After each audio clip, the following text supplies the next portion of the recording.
Hey guys, this is Geek Week in Review with me and Little John again. We're back. Aha! Great to have John back. How you doing, John? I'm doing pretty well, sir. How about you? I'm doing great. I'm doing great as always. A little bit weird, a little bit strange, but that's nothing new. That's no day in the life, Exactly, another day in the life for me. So why don't we start off with what you've been up to?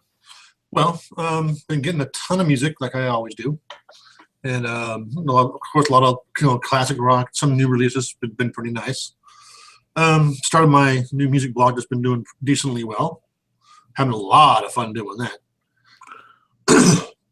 and just been watching some movies. We've been watching all the Hunger Game movies the last few nights. The girl's been wanting to watch the last two really bad. So we watched the first part last. I probably watch the second part tonight. So. Oh, okay. So you've got the last part left then. Yeah. And what have you thought about it? It's not bad. I mean, it's kind of a little bit repetitious. It's the same thing over and over. But Jennifer Lawrence is nice to look at. That's for sure. Because I heard the first part of Mockingjay. Yeah. It's really, really boring because all she does in it is goes Peter, Peter, Peter, Peter, Peter, Peter, Peter, Peter, Peter, Peter, Peter, Peter, Peter, Peter. Peter, and she walks. And that's pretty much all that she did. Because it just seemed really boring to me in the way it was. Because my cousin watched it and some people I know watched it, and they've just said that it ended on a whimper. The whole thing. I don't know. We haven't watched part 2 yet. We haven't seen it yet. Okay. And actually, Jennifer Lawrence did a song in the part 1, the hanging tree. That actually went to #1. Oh wow! She didn't even mean for it to be released. She just did it for the movie.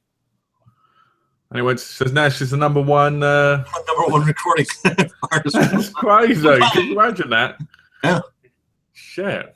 Well, so was Gwyneth Paltrow. Her and Huey Lewis did Groovin' together a few years ago for a movie, and then went to #1. I wonder if I'll ever be at #1. If I make a song for my YouTube channel, do you think it'd go to #1? Well, knowing you, probably go to #2. #2. It's something. And it's dumping too. Hey, I'm a pretty good singer. Oh, I'm sure you are. Just do some karaoke. I'd love to see that. You have to get me a little bit tipsy first to do that to be more comfortable. You can do some Hanson for me. Oh, that'd be brilliant. Moonbop. Did you see the video I sent you? The thing I sent you? I did. The National Anthem they sang. Yeah. That was brilliant seeing that. I think they've grown up to be quite good lookers, aren't they? And they're actually, they didn't grow up to be, drug addict, idiots. Because they were quite ugly as kids. Damn. Tell me what you really feel, Malcolm. Goddamn. It's true, isn't it? They were quite ugly kids. Pretty fugly motherfucker. You saw them and you wanted to hit them. Yeah, they're quite good looking adults. That's fucking funny. Okay. Hold on here. Okay. Trying to get the chat part looks different. Okay. Group chat. Hold on. Are you looking for the Q&A bit? There it is. All right. Oh. There it is. Okay, there we go. I've got Irish breakfast tea to drink. Nice. Have you ever tried it? No, I've heard of it, but I've never tried it. Donna's a big tea drinker, so so I've got that to drink over there. I'm waiting for it to cool down. I can't drink tea hot. I drink it cold. Oh, because you're a pussy. All right, I understand.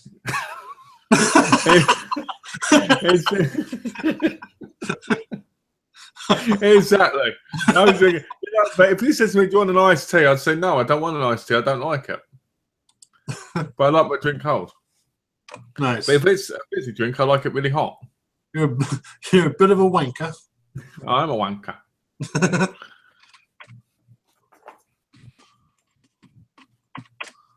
Okay. Send a message to Ashley. Oh, come in, my best friend. Come in. No.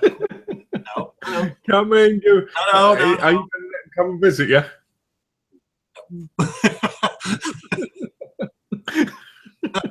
look, you're going red. Oh dear, I've hit some feelings there because you went red. I went red. Okay. I mentioned Ashton, you started blushing. Oh, that's what it is.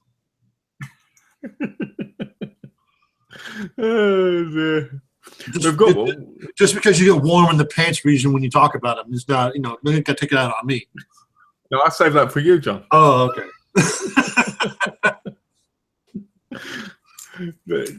but but I had quite an interesting week this week because I got some stuff on eBay. Oh, what'd you get? And now, you know, Warner Archive have their on-demand service. Sure. Right, which they charge you a bloody fortune for fucking ridiculous pirate DVDs. Well, I looked on their website and they had some Asian movies I'd never seen, like martial arts movies. But they were like $22, $25 each. And I was like, that's a lot for a DVD. You know, especially a pirate DVD. Yeah. So I looked on eBay and somebody had them on there for like $15 with best offer. Right. And I ended up picking two of them up right here. And I got them for $10 each. It's not bad. And they were sealed and brand new. Sweet. Pedicab driver. Is that it's not Chuck. No, good Lord. Who is that? Sammo Hung. Sammo, Jesus Christ. Yeah. And I got Blade of Fury, which has Sammo in as well. See where is he? Where is it? There he is, over there. Yeah. Nice. All right. But I've never seen Pedicab driver, but I'd seen Blade of Fury before on TV years ago. Years ago, yeah. And I really, really liked it. But when I opened them up, I mean, this looks like a proper DVD case thing, you know, like artwork and everything. Yeah. And the disc looks pretty good. But I was like, they've remastered them as well. So I don't know why they didn't just release them as proper releases. Huh. Because the masters, the prints have been remastered. They look pretty decent, or? Yeah, they look really nice. Really? I mean, really nice. I mean, they look so clear and beautiful. It's unbelievable. But I was like, they want to charge $25 each for them. That's ridiculous. That's way too much for movies that no one's really ever seen in America, really. Exactly. I mean, people have heard of them, but I mean, you're not going to go looking. I mean, I don't know if you can get them on Amazon, but you're not going to go one day, oh, I'm going to look for Blade Fury out of nowhere. Yeah. Yeah. So that was pretty good. And I picked up some wrestling DVDs, so I was happy about that. Sweet. Well, got my new medication. It costs how much? $900. $900. Whew. That's crazy, isn't it? That is insane. I said to Donna, I said to her, that medication must work. It must be really good to cost that much money. And she said, no, it's because it's a new drug. And I was like, really? So I could create a Viagra drug, right? And I could say, hey, John, do you want one? Right? And you could say to me, yeah, and I could say $900. Yeah. What's that? Actually sent me a message. The question box is not working. No, it's up on mine. Yeah, it's working. It says it's working on mine. Why isn't it popping up? See, I had problems with. You see, that the other day you couldn't even get in, could you? It kept putting me into something that I could see the questions, but I couldn't ask anything. That's weird. Hold on, give me a second. Oh, give me a second. That's there. Group chat's there. So get rid of the group chat there. Go to the Q&A there. I don't know. It's just fine on my end. It's weird because apparently it's not working. Maybe, I mean, how can you not comment in it?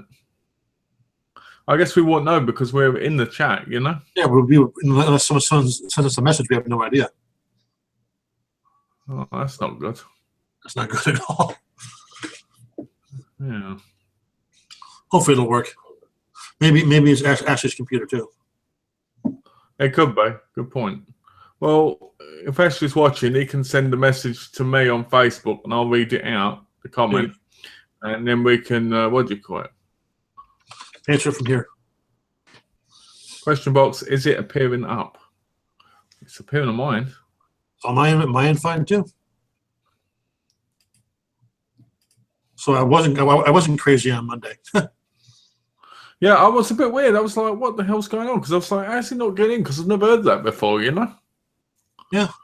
I touched that she could get in when she looked, so it must be certain accounts and stuff. Maybe. Or something. I have no idea. You know, but then saying that, Google does play up a lot. Yeah, they screw up a lot. Well, you know, there's been times where you and Tash come into the chat and it just goes out for no reason. Yeah, like it'll just stop working from out of nowhere. That's very odd. That's strange. Yup. But yeah, I've been quite annoyed recently because from where I've been trying to get help with things, my medication's got so expensive. And it's like, how do they expect people to pay that? I mean, how do you feel about that? Well, I know that they gouge people for that stuff really bad. Like, my dad used to have stuff that the woman charged him $1,500 for a 30-day supply. And he just told doctor to basically go to hell. Well, that's crazy. It was like, you know, because it's a brand new drug, it seems, what's the word, kind of shifty. Yeah. That, we have this, but we have this brand new one that'll probably do better for you. The previous one's $15, but this one's $900. You know, so I don't know. Just it seems like it's a big racket. Good Lord. I mean, if I have that every month for a year, I would have to pay over 10 grand. Yeah, that's ridiculous. Yes. I mean, most people don't even work for that much money. Yeah. I don't know what the hell the doctor expects from that. There's no way. I mean, if I was in England, I'd get it for free. Yeah. That's what's even worse about it. Or if I did it cost £7.20. That's $14. Damn. Yeah, that's a big difference. That's a hell of a difference. Wow. You know, with the $900, I could rent a place, live in it for like probably, let's say, for a year. With that, and get my medication, and get my food. That's insane. Ashley said, gave the chat a thumbs up, and he said, "Nice WrestleMania shirt." Thank you, Ashley. I wonder why the question thing's not working. It's really bugged me now. Yeah, it should. I mean, it's wide open here. I don't see anything wrong.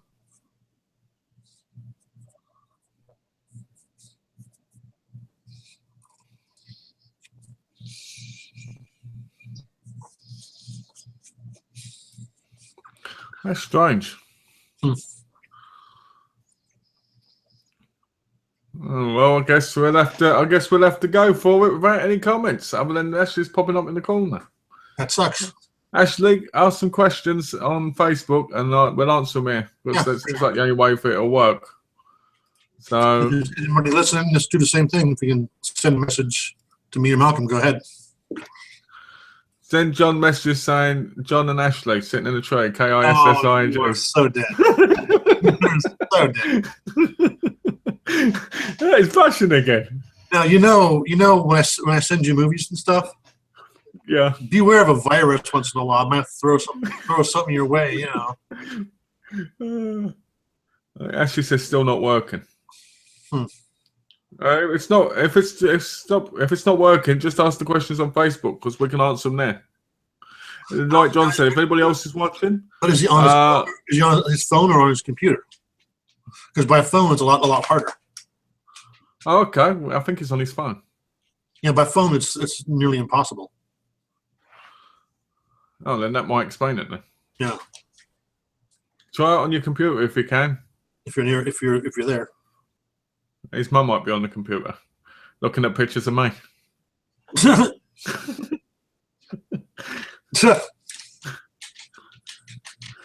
Oh, dear. HairyLittleBastard.com. HairyLittleBastard.com. That's you. How did you know my website? You sent me the link the other day. Oh, yeah, I'll get to the new pictures you wanted to look at. No.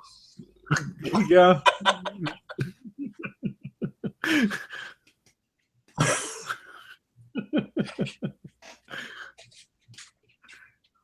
Hi. Hi. Ashley sent me a message. Oh. Let me see here. He says he's on his PC. I don't know. Well, Ashley, why don't you just ask some questions and then hopefully he'll fix later if you just ask us through Facebook. Or he can try to check out of the chat real quick and then go out of Facebook and come back. That's a good idea, actually. That's what I had to do. I had to go out of the chat a couple of times for my freaking camera work. That was kind of annoying. That I wonder why. I wonder what caused that. I don't know. I had to. I unplugged and put it in a different spot twice. Then I finally just clicked on. I don't know what the hell the problem was. You had to find the G spot, didn't you? I never have a problem with that. Oh dear. You're in a mood today, sir. It was pretty good. I liked it. What drink you got? What drink? Diet Coke. Nice. Hold on. Actually, put Mama's watching Malcolm's pretty face. Huh? That's funny. Hey, his mama's always gone on about my pecker, so I don't blame her. With these good looks. Hold on. Your pecker? Yeah, she's always gone on about my pecker. She always tells me to keep my pecker up and I always go, just for you. Oh, Lord. So can we actually get to some, movie stuff or TV stuff? I was talking about dicks. Okay, let's do it. You stop. No, there's a lot of stuff coming out soon. There is. You're not looking forward to the new Ghostbusters, but Trey's really looking forward to that one. The new Ghostbusters looks like a fantastic movie. Yeah. Are you looking forward to seeing it? Yeah, I mean, anything Melissa McCarthy I've liked so far. So I like Melissa McCarthy, but at the same time, I think she's getting old. I think her humour is dated, and I think it gets to a point where you can either really like. I mean, you like Big Bang Theory, so you like her humour more. Do you know what I mean? Well, yeah. But me, I like smart humour, like something that really has some intelligence to it, like Extras or Ricky Gervais or something. You get what I mean? So basically,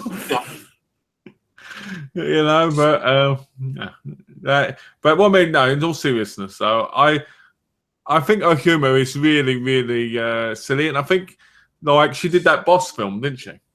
Yeah. And I watched some clips of that, and I thought it was quite funny looking. I thought it looked quite funny, but I don't normally like the things she's in. I liked The Heat, and I liked her in some other things. Yeah. But I felt like, I don't know, Ghostbusters to me something that should have been left alone. I don't know. Well, Ashley asked, what's your thoughts on the Harley Quinn standalone movie? I think that's awesome. Hopefully she'll be nude in that. Oh. Oh, boy, I tell you. I know what's on your mind today. Good Lord. Well, no, I think the backstory of her is actually pretty cool. Well, I think it'd be interesting to see what they do with the standalone movie. Are they going to do it before she was Harley Quinn, or are they doing that in the actual Suicide Squad movie? Well, I'll go back to the origin. She was a brilliant scientist. That would be incredible if they did that. Yeah, because they have a Funko of her as her regular self before she became Harley Quinn. Oh, is there? Yeah. Because I've got like 2 Funko Pops of Harley Quinn. Yeah, there's one Maybe that's I should. it's her before anything happened to her. You know what? I think they picked the right actress for Harley Oh, Quinn as well. It's great. What's this? Oh, okay, I'll answer that in a minute. I think it'd be pretty good. I think it'd be really good. I mean, I'm curious to see who else they put in the movie. Is it just going to be her and the the start of it, or is it going to be her against somebody, or what? Because she's obviously a complete psycho. That's what I mean. It'd be interesting to find out around the story, but I think we definitely know that the Harley Quinn Joker stuff in Suicide Squad is what we really care about seeing. Yeah. I don't really care about them shot. Sexualize her in Suicide Squad. Yeah. Well, I'm hoping that they do a adult movie version. They're going to. Well, where they all take turns on Harley Quinn. And we all watch it, and then we all go, yeah, and then she takes a Joker or two at a time. She'll take on the whole squad at once. Now that would be brilliant, wouldn't it? Think about it. That'd be awesome. I bet Vivid.com do a parody of it. Probably. Because they've done parodies of all the X-Men's, of Superman, Spider-Man, Amazing Spider-Man. It'd be incredible. Your porn knowledge is pretty scary. It's very deep. Let me check. That's something that Don never says. That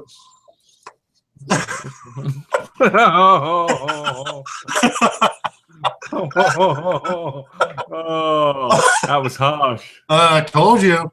Let me have a look. Actually asked the question. For some reason, my system's really playing up. So what? My system's really playing up for some reason. Huh. Mine's fine right now. We can look a lot of pop-ups or something, or I think what actually asked there was would play Poison Ivy or Catwoman. Ooh, I don't know about that. I think I know who could play Poison Ivy. Who? What's her name? Caitlyn Jenner.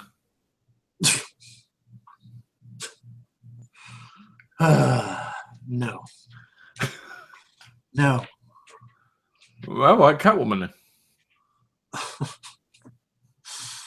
Oh, Lordy, I tell you. In all seriousness, I think Poison Ivy could be played by that one from Game of Thrones. You know that English one? The younger girl? Yeah. Yeah. I think she could play Poison Ivy. Oh, she's like, what, 19 or 20, right? So, yeah, that'd probably work. Oh, it says Catwoman. Oh, actually, it says Catwoman and Poison Ivy will be in the movie, the Harley Quinn movie. That'd be cool. Well, that's going to be interesting. Interesting to see who they cast. Catwoman could easily be played by, what's her name?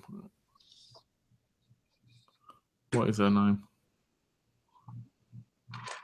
You know when you know actresses, but you just don't really know their name.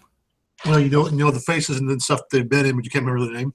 Yeah. Yeah. It's so annoying because there's so many great people on TV that you go, that could play that character, but you never know their name. I reckon that girl, that one from Grey's Anatomy. Which one? The main girl?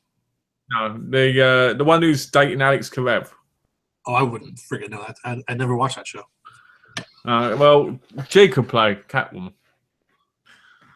If you ask me, but I ain't got a clue who she is. Or they call her Dr. Shepard. Kelly Coco could play Catwoman. Oh, the Gorilla Coco? No. The blonde chick from Big Bang Theory. Oh, no, not her.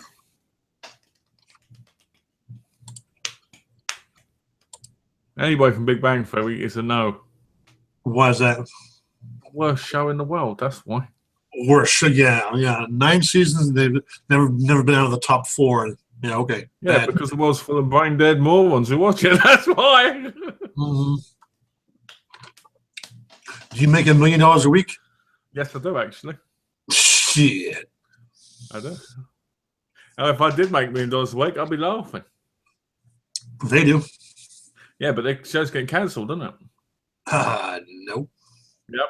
I read up, but they're at the end of the road. No. Did it on Xfinity? No.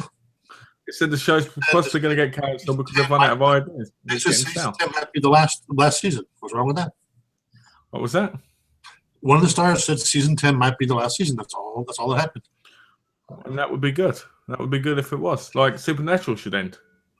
Supernatural should have ended a couple of years ago. It should have ended in season 5 when it was meant to. Now they're up to what, 11? Yeah, 11. They reckon there's going to be a 12th one, don't they? There is. I mean, how can there be 12 seasons of a show like that? Because, the CW doesn't, they have just enough good ratings for it to last. Do you think they get paid $1 million an episode? Oh, hell no. So why did the Big Bang Theory get $1 million an episode then? Well, because the producers make about $1 billion a year each off of the reruns, so they can afford $1 million a week. That's crazy. If you could star in the Big Bang Theory, what would you want to be in it? Kelly Coco shower. So it's like you'd let them paint you and make you look like a shower, right? And then you go, "Can you turn my knob on, please?" Turn the knob. Go ahead. May have to do it multiple times. Oh, that'd be disgusting. Wouldn't it though? That'd be disgusting. But well, I think it'd be interesting having a Harley Quinn movie because I think it's going to be one of those movies that could be really good and could end up with many sequels, or it could end up being really lame and nowhere as good as the Suicide Squad version. That's true. Because the Suicide Squad one just looks fantastic because it's mental. Yeah, I mean, the guy who plays the Joker is a complete lunatic, so that's awesome. It would be really good if that happened. I mean, the Batman movie coming out's got Joker in it, so it's going to be interesting seeing the new Batman as well. It's the same Batman. That's what I mean. But what I'm saying is the new Batman movie. Oh yeah. That's going to be the interesting part to see because I think the Batman versus Superman movie, as much as I want to see it, I don't think it did too well, and I'm hoping that the new Batman one does. I'm not sure if it made its money back. It was that bad. Yeah, it made like $10 million in the box office, didn't it? More than that. I mean, it started out at like 25. I mean, it really. Everyone's decided to see it the first weekend. I think the thing that ruined it was Superman, because Superman guy isn't that great, is he? Oh, he's horrible. As Henry Cavill, or what the hell his name is? Henry Cavill, I think he was in Hellraiser. He was in oh God, not the Mod Squad. He was in the other remake that you really, really hated. The Man from U.N.C.L.E. movie. Yeah. That was epically bad. There was one scene in it where I laughed so much at that, and that's where he's on the boat. You seen it? No. Oh, then you won't know what I'm talking about then. There's a bit where a boat where he goes around on a boat and he goes, "Oh, keep us safe, cowboy," to Napoleon, and he falls off. And he climbs in and he gets into a truck and he puts this napkin there and he starts eating food while it's still going round. and you have this music going on while he's going round and getting shot at. Sounds pretty funny, actually. Well, he's actually eating a sandwich, but he just found in the truck. And he just drives off and gets on the other boat. It's really funny. Sounds okay. It's definitely worth watching, especially if you like the original series. Not because it's anything like it, but because it's something to watch, Yeah. Because I watched it and I didn't think it was that great, but I didn't mind it. I've heard it's okay. It's all right, but it's nothing like the show. Yeah. I mean, at the end of it, they just start the Man from U.N.C.L.E. group. Nice. So technically, it's not even the Man from U.N.C.L.E. until the end of the movie. Huh. I just like the bit where he goes, "I'm going to get you, cowboy." And you're just like, okay. Like, whatever. Uri Kuliarkin isn't anything like Uri Kuliarkin. Napoleon Solo is nothing like Napoleon Solo. Huh. I don't know. So, It's all right, but it's nothing special. I know they're having Oh, a ton of reshoots of that Star Wars Rogue Squadron movie. is that because nobody likes it? Well, they said they got to reshoot like 30 to 40% of it. Just that kind of that bad, I guess. Bloody hell. Yeah, so the whole summer they're going to spend the whole summer doing reshoots. That's crazy. Yeah. Well, that's probably because it's probably because people expect more now, don't they? Well, I mean, it may just be a piece of garbage they wanted to throw together to make money. Then all of a sudden, people get excited about it. They're like, "Uh-oh, it actually has to be good." Well, it'll be because Donnie Yen's in that movie, isn't he? Oh yeah, oh yeah. So that should be pretty. Awesome. Suicide Squad 2 will be rated R. That's what I heard. Well, Suicide Squad 1 should be rated R. I'm sure it's going to be. No, it's PG-13. Lord. I mean, that's going to be incredible, isn't it? Hopefully they put on our version later. Well, that's what they've done with the Batman Superman movie. They're putting R-rated one on the Blu-ray, aren't they? Yeah. But I'm hoping that they do more R-rated comic book movies because they should be.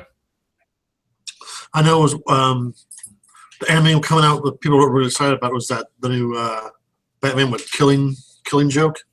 Oh, the Killing Joke. Yeah. That's coming out, I think, next month. Yeah, I heard that's from my the novel looked pretty awesome. I've read the novel. It's really good. Yeah. And it's one of those Blu-rays I'll buy on the release date. It looks pretty freaking vicious. I'm going to buy it with the little Joker figure. Nice. You know, because Best Buy do that. They do the little Joker figure and that because they do figures of them, don't they? So I'm probably going to get that because I've got every one of them almost. Nice. So I'm probably going to buy it when it comes out because I like the Killing Joke, and I'm trying to see what I'm trying to do now is I'm not trying to buy things unless I really want them. not just buy in bulk like you used to. Yeah, exactly. I mean, I've got 50 wrestling DVDs coming from TNA, so that's not good. Yeah. In a big box this big. Oh yeah. Damn. Yeah. Because they had a bundle on there where you could get a shirt and a cap and 5 DVDs for $29. It's not bad. I was like, that's not too bad. I looked and they had like 20 DVDs I didn't have in that bundle, so I bought it 24 times. So I've now got 4 shirts and 4 caps coming. and like 40 DVDs. Damn. Yeah, so that's going to be interesting. Good Lord. Yeah. So there's one thing I wanted to show you that I did this week, or had done this week. Okay, cool. One sec. All right.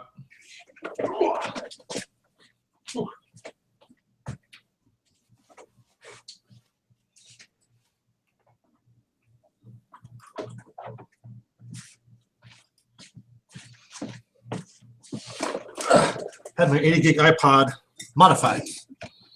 Oh. So you had all the good parts taken off? It's just a plastic cover, but the click wheel is it's clear. Nice. So you click that. So let me get this right. You press on it, and it still works. Oh yeah. Okay, so that's like the old Game Boys, the old see-through Game Boy. Oh, but yeah. I also had the extended life battery put on it and the whole thing.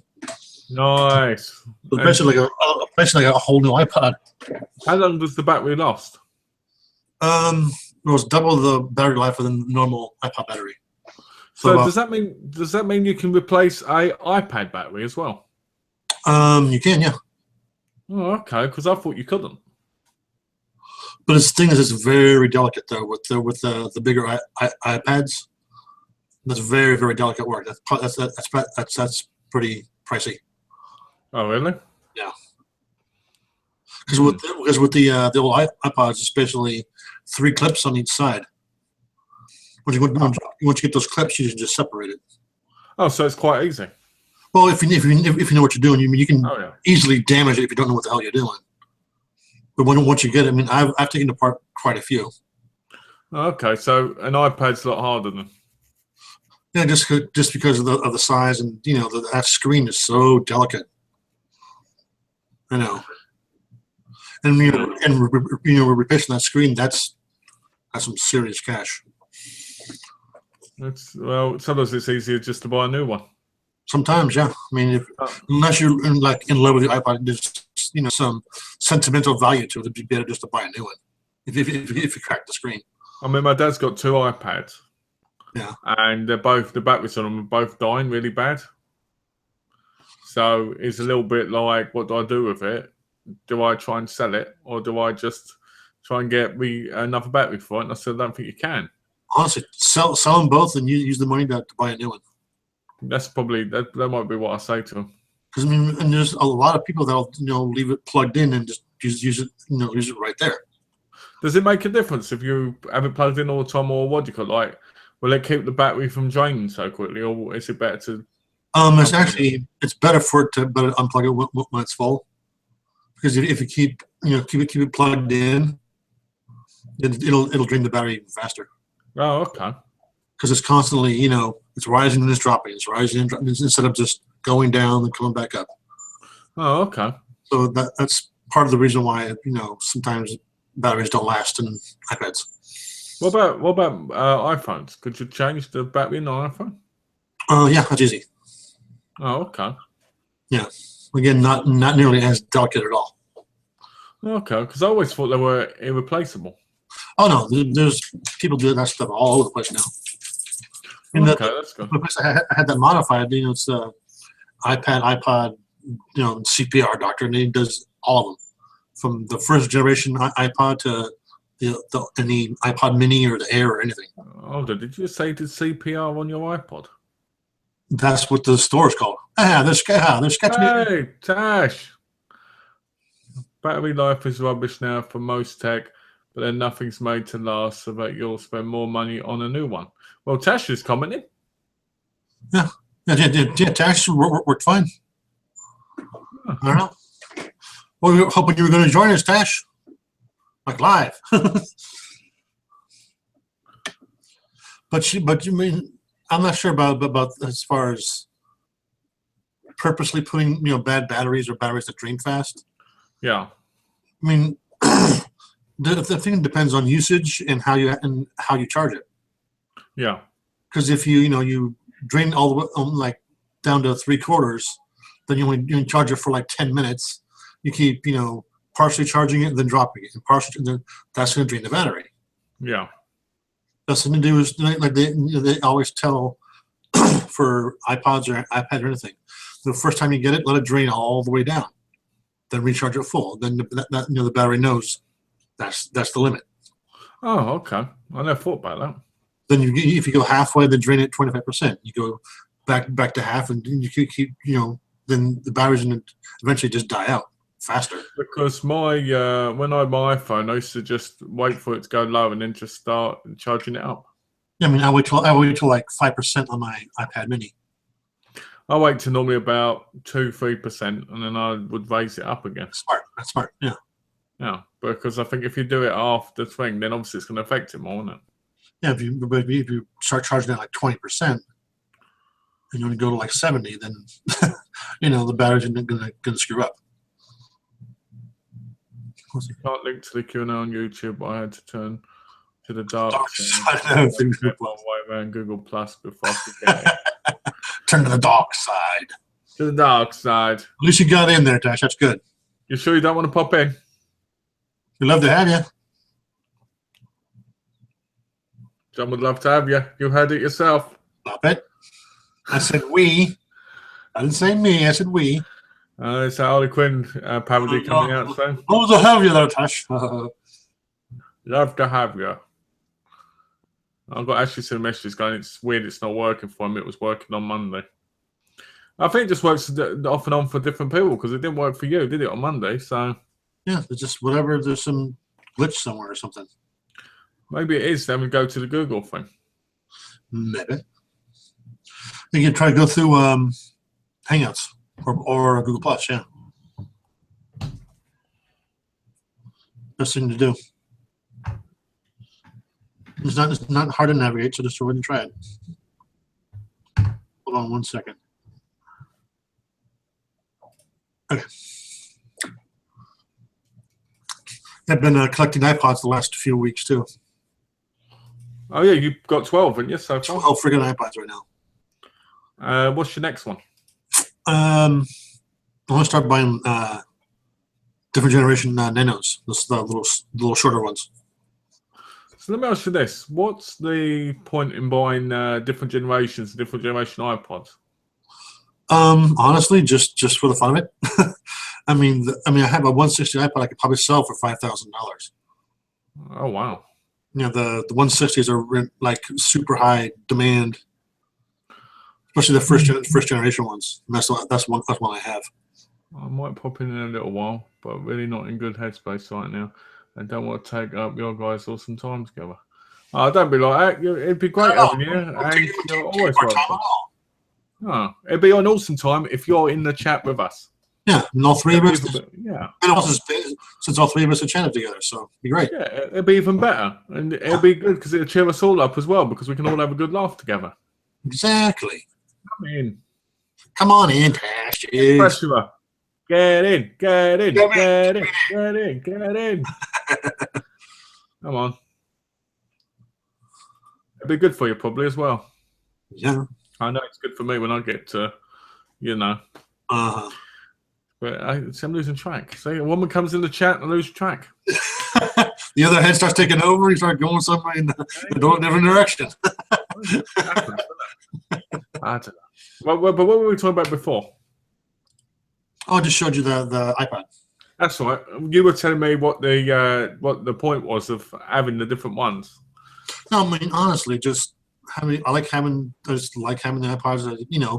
Different generations, different sizes, and eventually I'll just pass those down to somebody else. Eventually, I mean I can because I have the 160, the 80, 230 gigs, a couple of 20s, a 40, a couple of 10s, and a 15. I mean, just to me, it's just for the fun of it.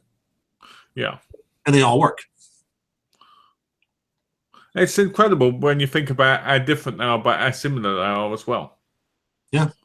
Because it's like when you get an iPhone, because I've had like 3 different iPhones, and they're very similar and very same, but they're very different in so many different ways as well. But it's good to have different ones for different reasons. That's true.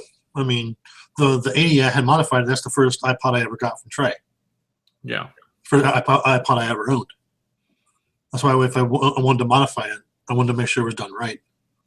And now that it has an extended, now the batteries will last like 20 hours each charge. I think that's incredible because imagine the amount of music you can listen to on that. Oh, I've imagined it. Trust me. That's incredible. Oh, Tash is an iRiver. Actually, Tash, iRivers are freaking incredible because they can play what's called FLAC files, which is mostly everybody listens to MP3s. But FLAC files are about 4 or 5 sizes bigger than MP3s, but the quality is beyond belief. I mean, iRivers sound. The thing is, the brand new iRivers, they still sell them mainly in Europe, are like $3,000 each. I mean, I would never spend that much money on a freaking, on a music player, but that's iRivers sound really good. Never heard of it. Oh yeah. Thing is, Apple has their own version of the FLAC thing now. Apple lossless files you can put on your on your iPod or your iPhone. But iRiver is the original player you can put the FLAC files on. Okay. And those are really hard to find in America too. Well, iRivers? Yeah. I'm gonna look it up. And Microsoft's other attempt at an MP3 player was the Zune. Well, iRiver. I'm curious to see what it looks like. Very similar to the iPod, just the controls look a little bit different. Oh, okay. Yeah. Oh, I'll say. Very similar. But again, they stopped making those for a decent price a long time ago. Now they're like $3,000 each. I mean, they look amazing now, but never in a million years would I spend that much money.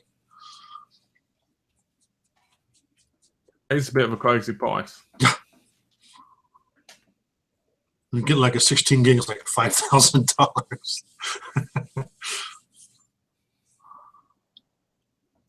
I could never imagine paying that much money for something like that. Yeah, for a standalone MP3 or music player, no way. I love music, but not that much. I mean, I like music, but most of the time I listen to music on the computer. Yeah. Especially because it's so close now, you can use the computer almost for anything now. It's true.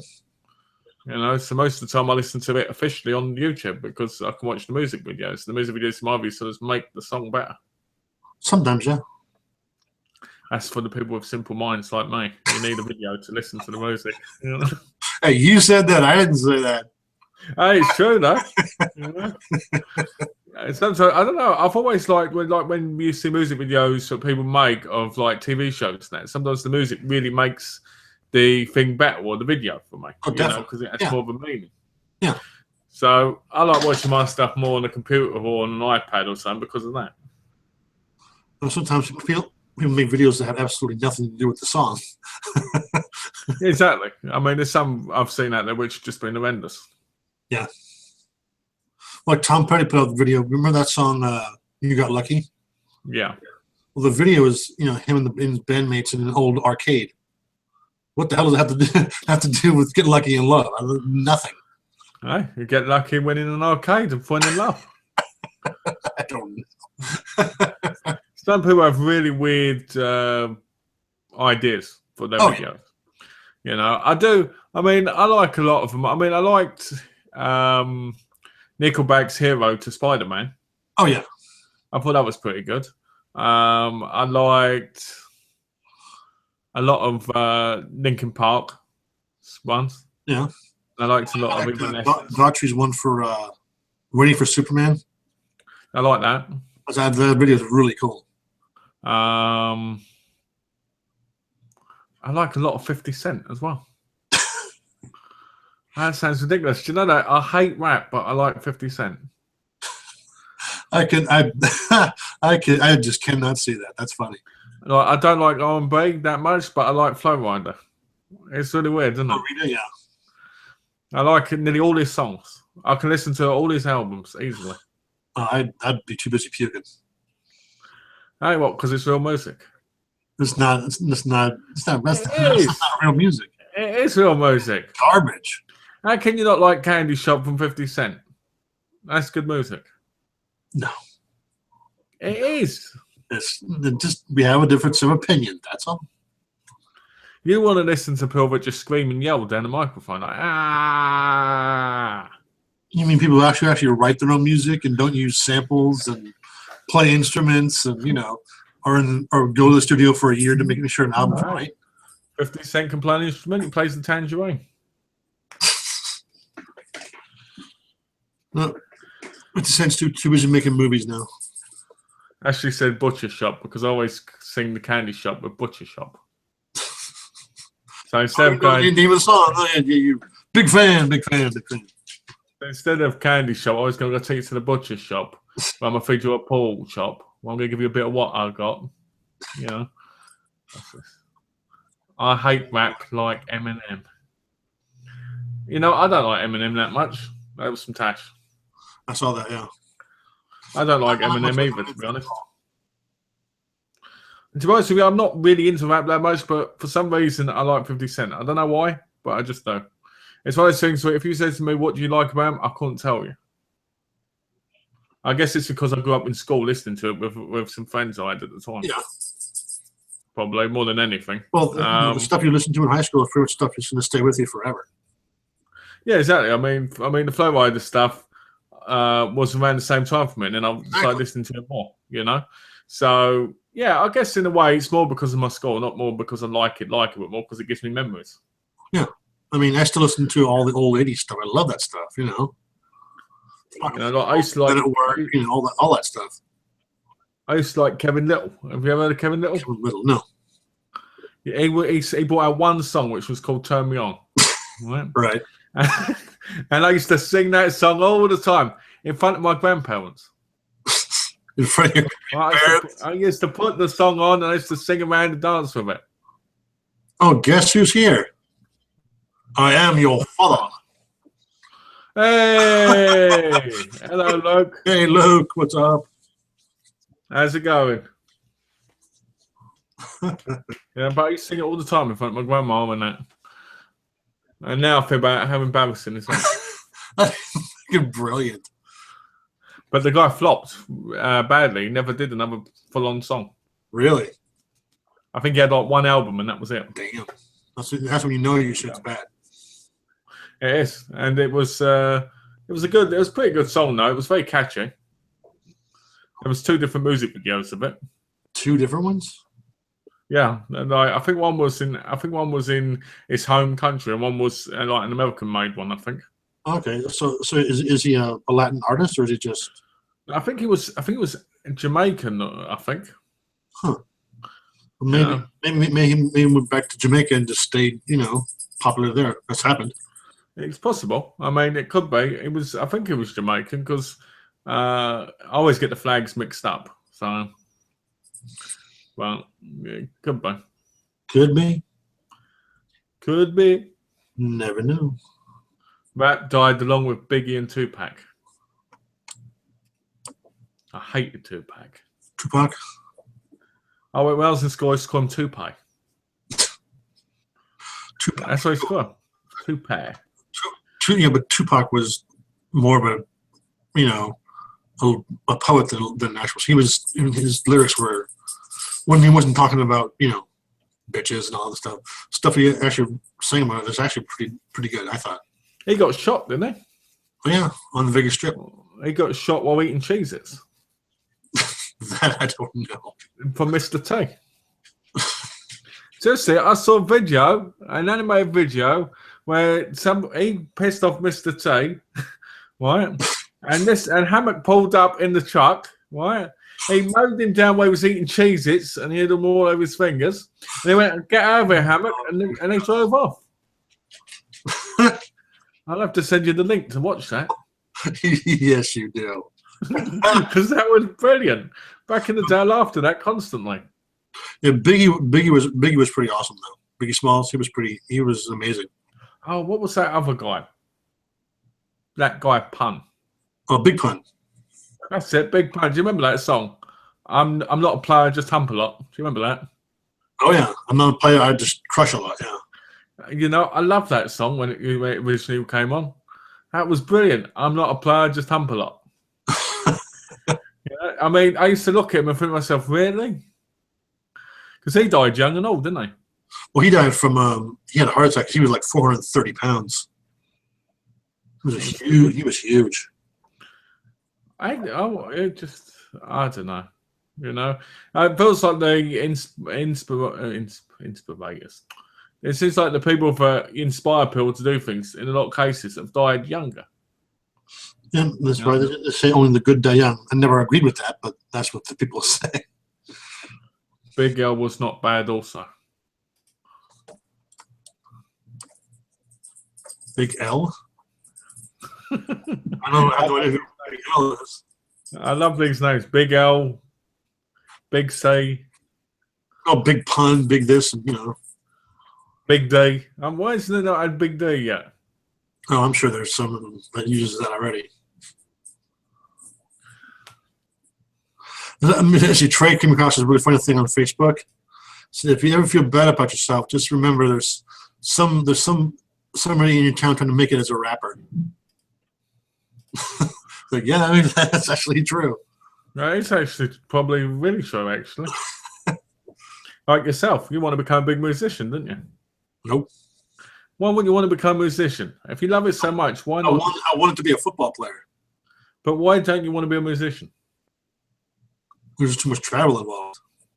You wouldn't have to do any travel. You could be like Steven Seagal. What, and gain 100 pounds in a year and lose my career? No, I'm good. He hasn't lost his career, though, has he? When was the last time he had one that came out actually in theaters that was his own?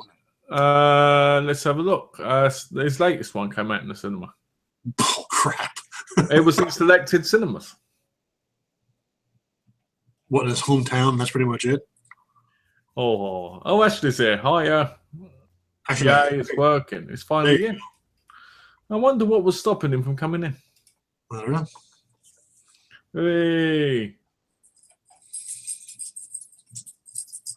But that's the way I'm talking about yet. Muhammad Ali. Yeah, that was. Well, he's been sick for so long, it sucks. I saw a thing about it last night, and I thought that he was in the hospital or something because somebody about press. You know? 2-3 days, yeah. And then today, Donna, I spoke to Donna because she always reads the paper. Yeah. And she said Muhammad Ali died, and I was like, no, he didn't. It's when he did. It showed me. And I was like, wow, that's a true icon and a true great gone. You know. I mean, he was at his prime. He was, just incredible. It was incredible. It was amazing, and it's sad because you don't get many legends now. I mean, real legends. You know. It's true. I mean, so it's quite depressing. Well, especially in boxing now. I mean, boxing's barely on anyone's radar anymore. Everything's UFC. True. Well, a lot of people have that argument, don't they, about UFC and boxing, about what's better and what's not. I know. I've always liked sweet science. But boxing's all. I've watched boxing my whole life. What's your thoughts on Ali being a racist? I don't recall him ever being a racist. I know that he had strong opinions about certain people that had wronged him or talked bad about his religion or his skin color, which is his right to talk bad about someone who talks bad about him. Well, Donna told me today that he wasn't into integrating with other races, but you got to remember, at the time he was younger, and we weren't how we are now. I mean, yeah, that's the early to mid '60s, but there was still a whole hell of a lot of really bad racism. I mean, there's racism today, obviously, but nothing like back then. But there's no reason for it nowadays, really. Oh no, it's ridiculous. I mean, when back then you had people going, "You bloody," and all this, and attacking people for their color and stuff. So you can understand in a way why he would be a little bit the way he was. Because there's so much hatred towards him and his color. Yeah. So you can't really blame him for hating people who hated him for no reason. It's like my nan. My nan, when she was alive, was about 80 odd years old. Yeah. If she looked at a country and went, "These foreigners are coming in and taking it over," it's not because she's a racist. It's because when she was younger, it wasn't like that, and it was hard for her because it was different. Right. Do you know what I mean? So you've got to look at it, in my view, from different points of view. You can't just go, "Oh, that person's a racist," or "this person is racist." You've got to think about their background. You've got to think about how they grew up. Yeah, the things they saw, the things they've heard, the things that were said to them. So. Hold on a minute.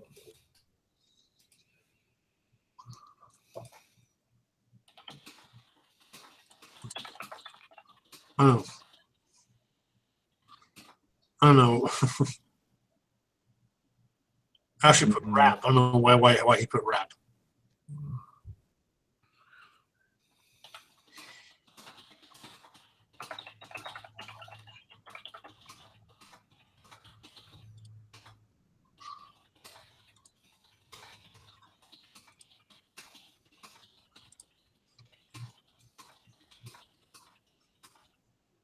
You type into text. Yeah, just type to her quickly about something. Cool.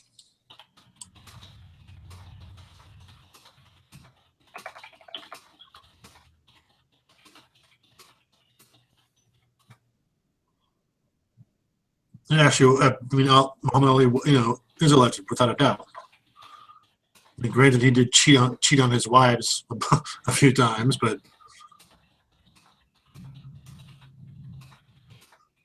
yeah, he also, talked more about peace and love and everything else later on in life. Well, I think. Oh shit. A racist is a legend. Well, you can be a racist and a legend. I mean, look at Hulk Hogan. He got done for being a bit of a racist, didn't he? Yeah. And he's a legend. The Brotherhood of Islam, which are known.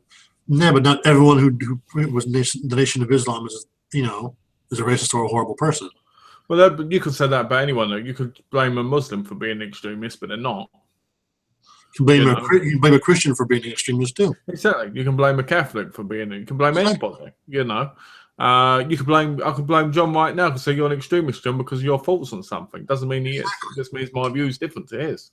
Right. It's not. It's not like you can't just because somebody's a partisan, you can't judge them unless you know them personally. And even then, you shouldn't judge because we're taught in today's world that everybody's different. Right. And that we have to look at them and see them as different. And we always have to look for a negative in other people to make ourselves feel better. When in reality, we shouldn't be doing that. We should always look for the positive inside people because if we look for the positive inside people, we find more positives in ourselves. Right. Then you become a better person. You learn more when you get past all that crap that people throw out there. Everyone from the Nation of Islam is horrible. Everybody from the Nation, then shut up. Really? Exactly. If I look at John right now and I say, "Hey, yo," and I start being really horrible to him, that's my fault. That's my responsibility because I've been horrible. Right? But it doesn't mean that somebody else should judge me for that because they don't know why I've done that. Right. Exactly. So there's different things about different people, and you can't judge people, and you can't feel this way about people, especially when they pass on, because we were never a part of that, so we can't understand fully where he was coming from. Exactly.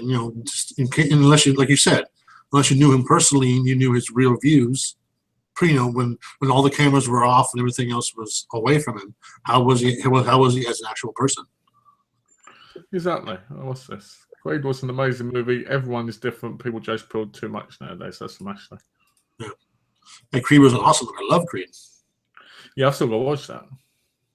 Fantastic movie. Malcolm, I wasn't targeting all Muslims. There is a group called the Brotherhood of Islam in America. Look them up sometime. I will look them up. And I wasn't saying you were attacking all Muslims. What I was trying to say was that I could attack a Muslim and say that was all because of Muslims. Do you know what I mean? I wasn't specifically saying that, but I will look them up. I will look them up, Luke. Yeah. Extremism exists in all regions and beliefs, labeling somebody without knowing how they were brought up, such as ignorant as abusive racist. That's true. Exactly, Josh. That's true. I think the point is we live in a world where people judge people too quickly. Oh, especially nowadays. Good God. And this ain't me attacking one of the comments or anybody else, but it's just a general view. Yeah. People attack people too much nowadays. Like, you're overweight, you're horrible. You're too skinny, you're horrible. You're a certain race, you're horrible. You're a certain religion, you're horrible. You do this, you're horrible. There's people everywhere that are part of horrible things that make people's lives a lot better.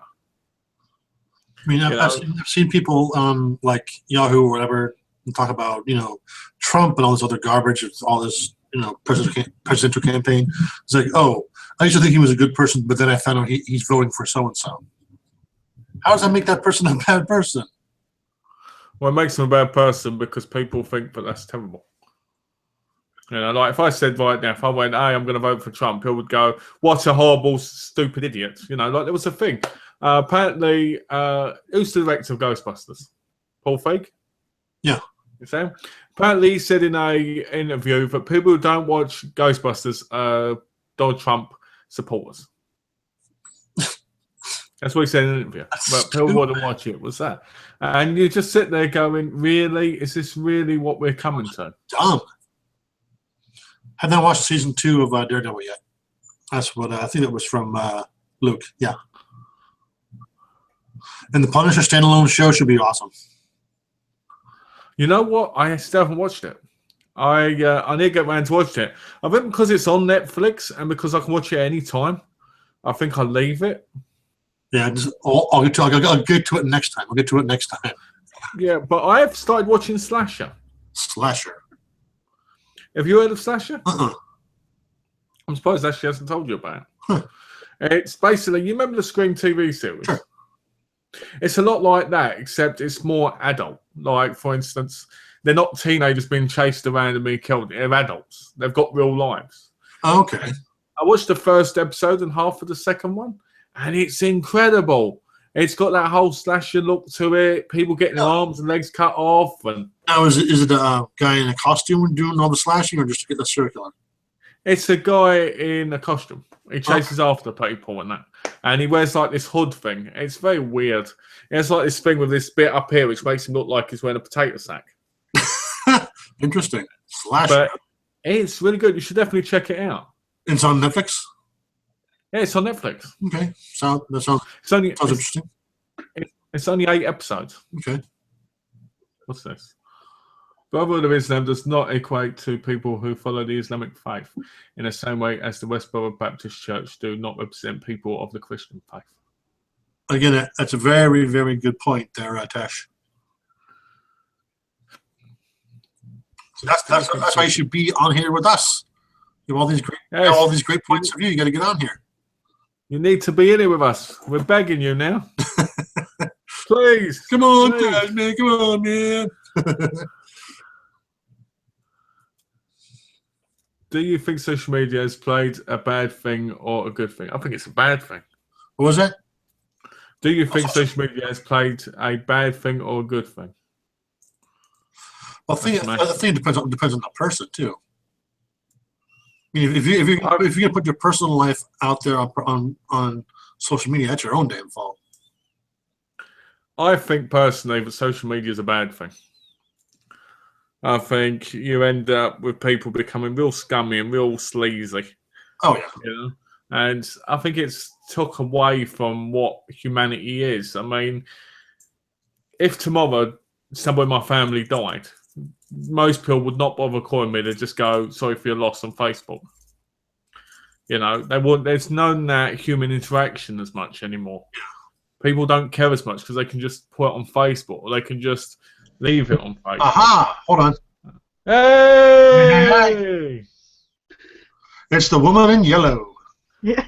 Yay! Hello. Hello. I just wanted to see how much I could make you beg is all. That's working, didn't you? Oh, John's smiling. Anyway, I'm waiting to hear your thoughts on social media. This will be fun. The evils. The evil Facebook and Twitter. What I was saying was that I think Instagram. what I was saying was I think it is destroying. I think it's destroying a big part of humanity. Like you don't get people contacting you like they used to. You get a lot of people just go, "I'm sorry for your loss." Oh, hi, and that on Facebook instead of bothering with you in reality. You know, and I think that's the problem. Like for instance, if I just said, if remember my family died, most people would just go, "Sorry for your loss," even though they could just walk round to my place and go, "Do you need anything?" Yeah. Or even worse is when they just click like or something. It's like, why are you liking this? Yeah, exactly. Yeah, both my parents died in a crash. I'm in a horrible place. My life sucks. Like.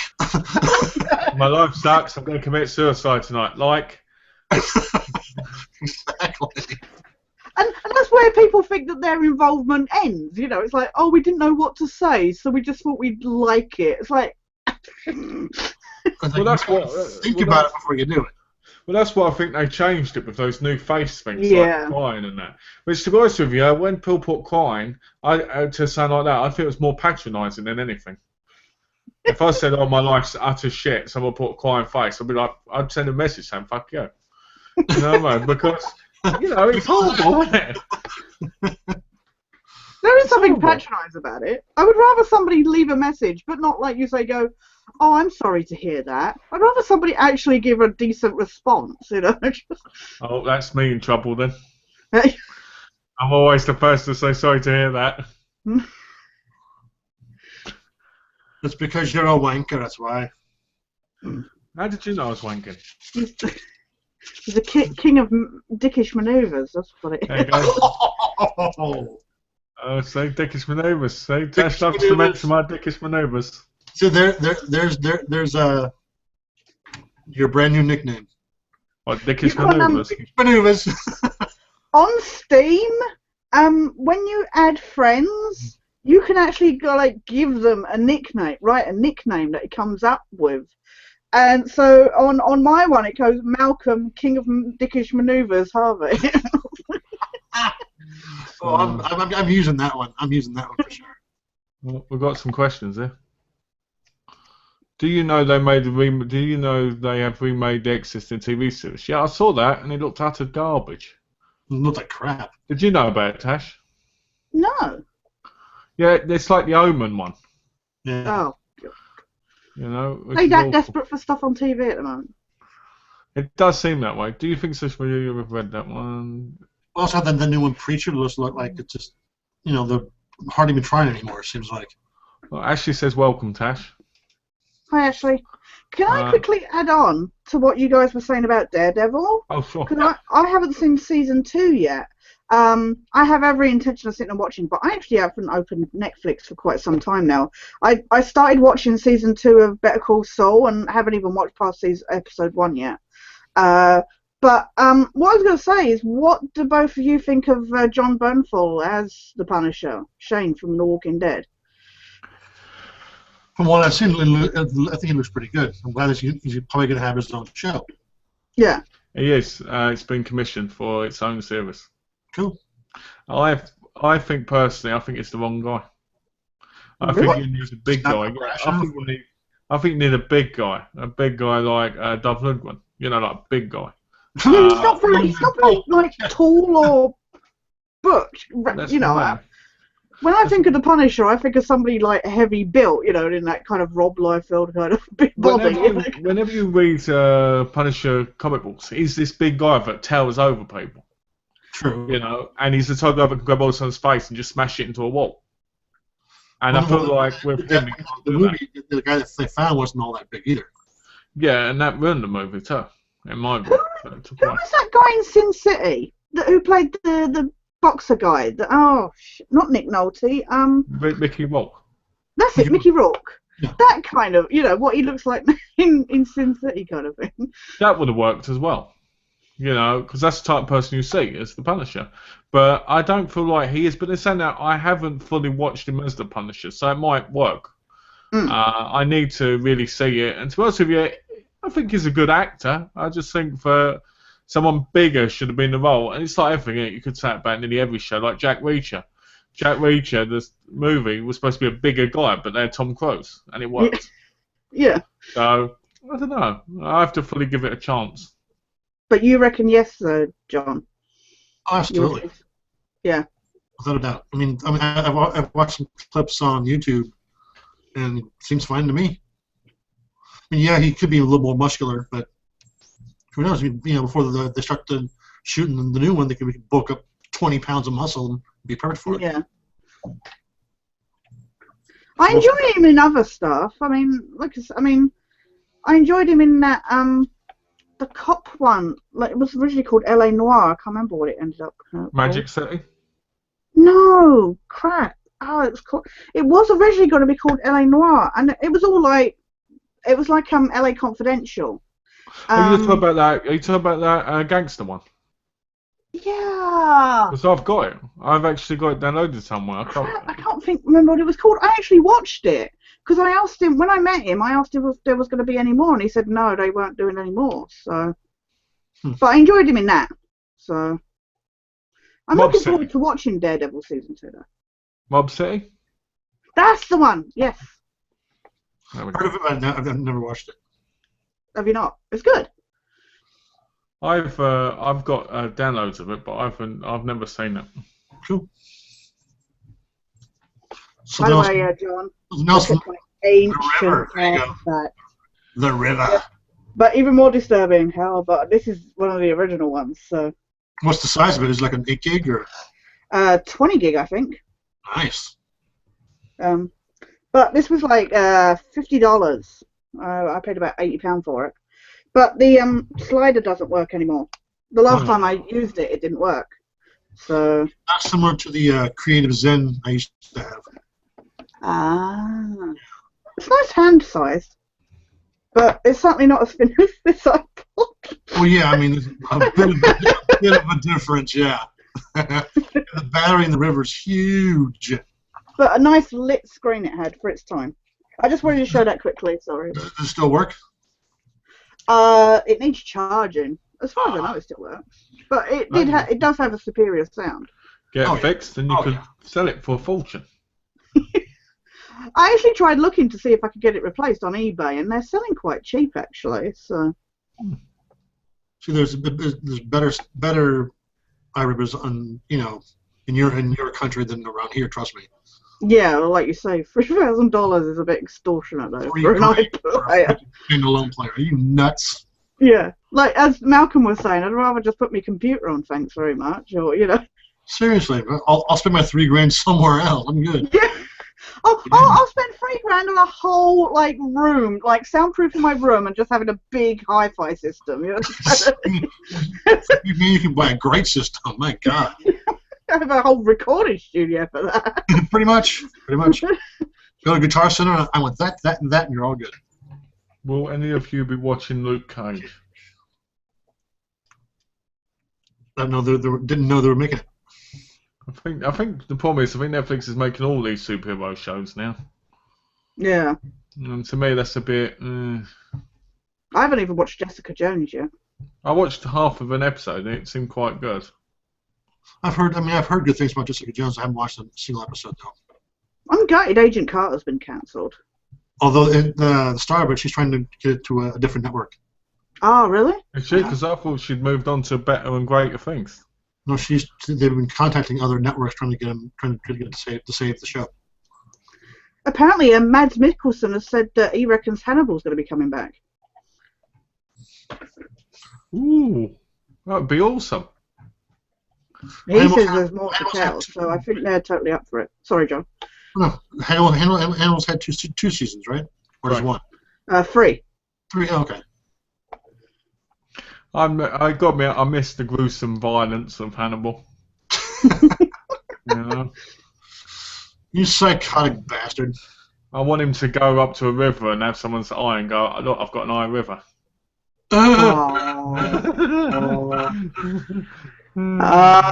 like that, is it? Okay. Absolutely. Absolutely. Luke asked, you watched The Witch yet, Malcolm? No, I put it on and I watched the first bit. I turned it off because I wasn't in the right mood for it. It's that type of horror movie where you have to be in the mood for it.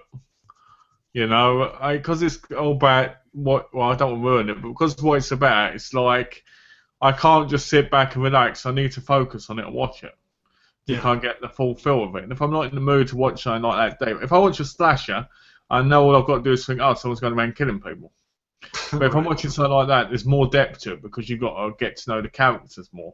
You've got to do this. So I'd rather watch it when I'm in a focused mindset. So I haven't watched it at all. But I will do. At some point I will. It's just a matter of time. And you can try to watch Gods of Egypt tonight, right? Yeah, I'm going to try and watch Gods of Egypt tonight because that looks epic. Have you seen the trailer for that, Tash? No. Oh, I can't believe you haven't seen it. You'll see it and you'll say to me, I need to watch that movie. It's like God of War. Oh, dear. Well, I know you two are going to be rushing to see The Conjuring 2, aren't you? No. I'll wait for that one. Oh, you'll be waiting for it. What, until it's like in the bargain bins? Which will be in about 6 months, so yeah. Yeah, well, yeah, that's true. 6 months? You're giving too much credit. Well, like 10 days later. Hate those movies. The fact that they're loosely based on true stories is kind of crazy. Loosely based is the question. Loosely. Well, yeah, they made sure they always put that before the movie. Yeah.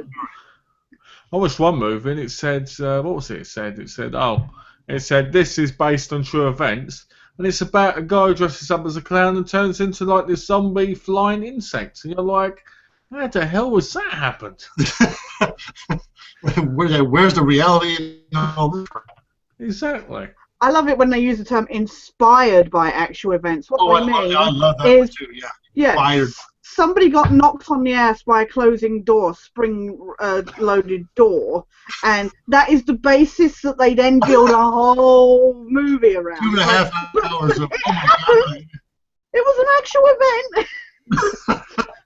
Oh, what's this? Here you go. This sums it all up. Ashley saying, Conjuring 2, I'm going to see it. Enjoy, Ashley, enjoy. I heard the good things about the Conjuring 2. That's from Ashley. Frank Grillo would be good as Frank Castle.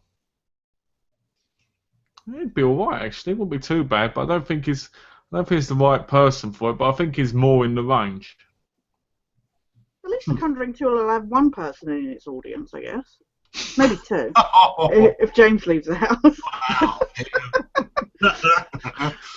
Oh, we're talking about horror movies. I read the other day that the house that all the Amityville horror stuff happens is up for sale. Oh. Yeah. You're going to go buy that? Your new property? Actually, my aunt lives about a block away from that house. Ooh. Seriously. You should move into it. 90% of that movie is complete garbage as to what happened. Mm. I know exactly what happened. The blood went down the walls and they went insane. No, the actual shooting of the parents by the kid in the first part of it, that's the only part that's actually true. That's depressing, isn't it? I was hoping that there'd be blood down the walls, that there'd be eyeballs and... Nope. Oh. I'd go in and purposely let red paint drip from the ceiling down to the floor. Oh my God, I'm being attacked! Yeah, just go upstairs to make sure you make these little holes in the floor and then just pour it gently down so it just goes down. Just go around, like leave that at the top of the stairs or something. Oh, There you go. No, then Malcolm will hide somewhere. Then you need to open the door and Malcolm's going to go, get out. It'll freak you out and it'll be over. Oh, imagine that. Get you out and go, get out. I could probably do a real angry, demented look as well. Yeah. Yeah, we Skype now while we're gaming, and I'll just look round and there's this creepy face going. Oh, come on, it's the other way round. I'll turn around and I'll see this. And I look round, Tash goes, see, nothing, because it's true. Oh, here we go, let's try this. What is it? That's his pussy tea. It's You know what? I just accepted that as true and just moved on. It was just. it's called Irish breakfast tea. But he won't have it hot because his lips are just too sensitive. Irish breakfast tea. Does that mean it only has a smidgen of whiskey in it? Do you know? I cracked that joke to Donna the other day when she offered it to me. I said the exact same thing. Yeah. Did she not fall for it? No, not at all. I was like. Saying about the house though, you know what? I heard how much the Twilight house was selling for, and I was just like, that's just depressing. The extortionate amount of money they wanted for the Twilight house. I was just like, just because it was in a couple movies that people actually don't know why they bought the movie, but. So this is what you do. You think about that building though. It's got a lot of windows in it. Can you imagine living there and the amount of fangirls and that just running around going, I'm Edward, oh my God, I love this place. Oh God. So that's the problem with a lot of houses in America. They're full of massive windows. Yeah. I don't like it personally. I see it as entries for people to just get in. Mm. So, So the whole front of the whole front of the house and almost every side is lined with windows. Mm. And I know they're in the forest. They like the view and all that. But damn, like you said, I guarantee there's people come there daily to look at that place. Yeah. Mm. Oh, it was in Twilight. So what? Can you imagine? You pay $30 million or whatever for the house, and then you've got to pay that for security and that. Just to keep the place safe. What we need to do is we need to put our house in a movie, right? And it'll be worth millions. What movie? The life and story of Malcolm. You're just gonna go around with it on the back of a semi or something, like back of a semi truck, on the trailer, and just your house on the back, and wherever they're filming, you'll just go round in the background and it's my house. Malcolm just be on fuck off. Fuck off. I know the star of the film will be me, obviously, because my star power. I mean, look at this face. This face is perfection. In a shitty sort of way, yeah. In a shitty sort of way. Well, we've got some comments. In a homeless guy looking kind of way. Oh. Wow, that's beautiful. What's this? James Bond knows his stuff when it comes to horror. No, he doesn't. What was that? Who does? James Wan. James Wan, the guy who did Insidious and The Conjuring. Oh. Conjuring was great. Yeah. Don't Breathe looks good. I've seen it. Yeah. I've seen the trailer. Have you seen the trailer for Don't Breathe, Tash? I believe I have. No. It's basically got a guy who's blind in it, and basically he hears them and he kills one of them, right? And then he goes around blocking everything. They've got to get out of the house without him knowing they're there. And it's a 90-minute movie. Oh dear. But if they run, he gets there before they do and kills them. Can I try that though? If somebody breathes near me and I kill them, I just want to breathe near me. No problem. I heard him. The remake of Animal House starring Malcolm. Now I can see you as the John Belushi character. Yeah, that was brilliant, wasn't it? I'm a zit, get it? Boom. I would prefer they remade King Fat, and that I was in that because that was brilliant. Malcolm, what's your thoughts on the new? You could be John Goodman in King Ralph. See, that would be good. No, I'd like that. What's your thoughts on the new Carry On movies coming out? Sacrilege. I don't see the humour working now at all. What's No, Carry it was On? a very much part of its time. What's Carry On? I've never heard of it. The Carry On sorry. Oh. The Carry On movies were like like they were during the 60s, right? 60s, 70s, and they were like British, the classic British postcards with the like busty women and like innuendos and stuff. Everything was like arse and tits and double entendres kind of thing. So and very camped up. So everything you'd like, John. Here we go. Carry On Camping. Here we go.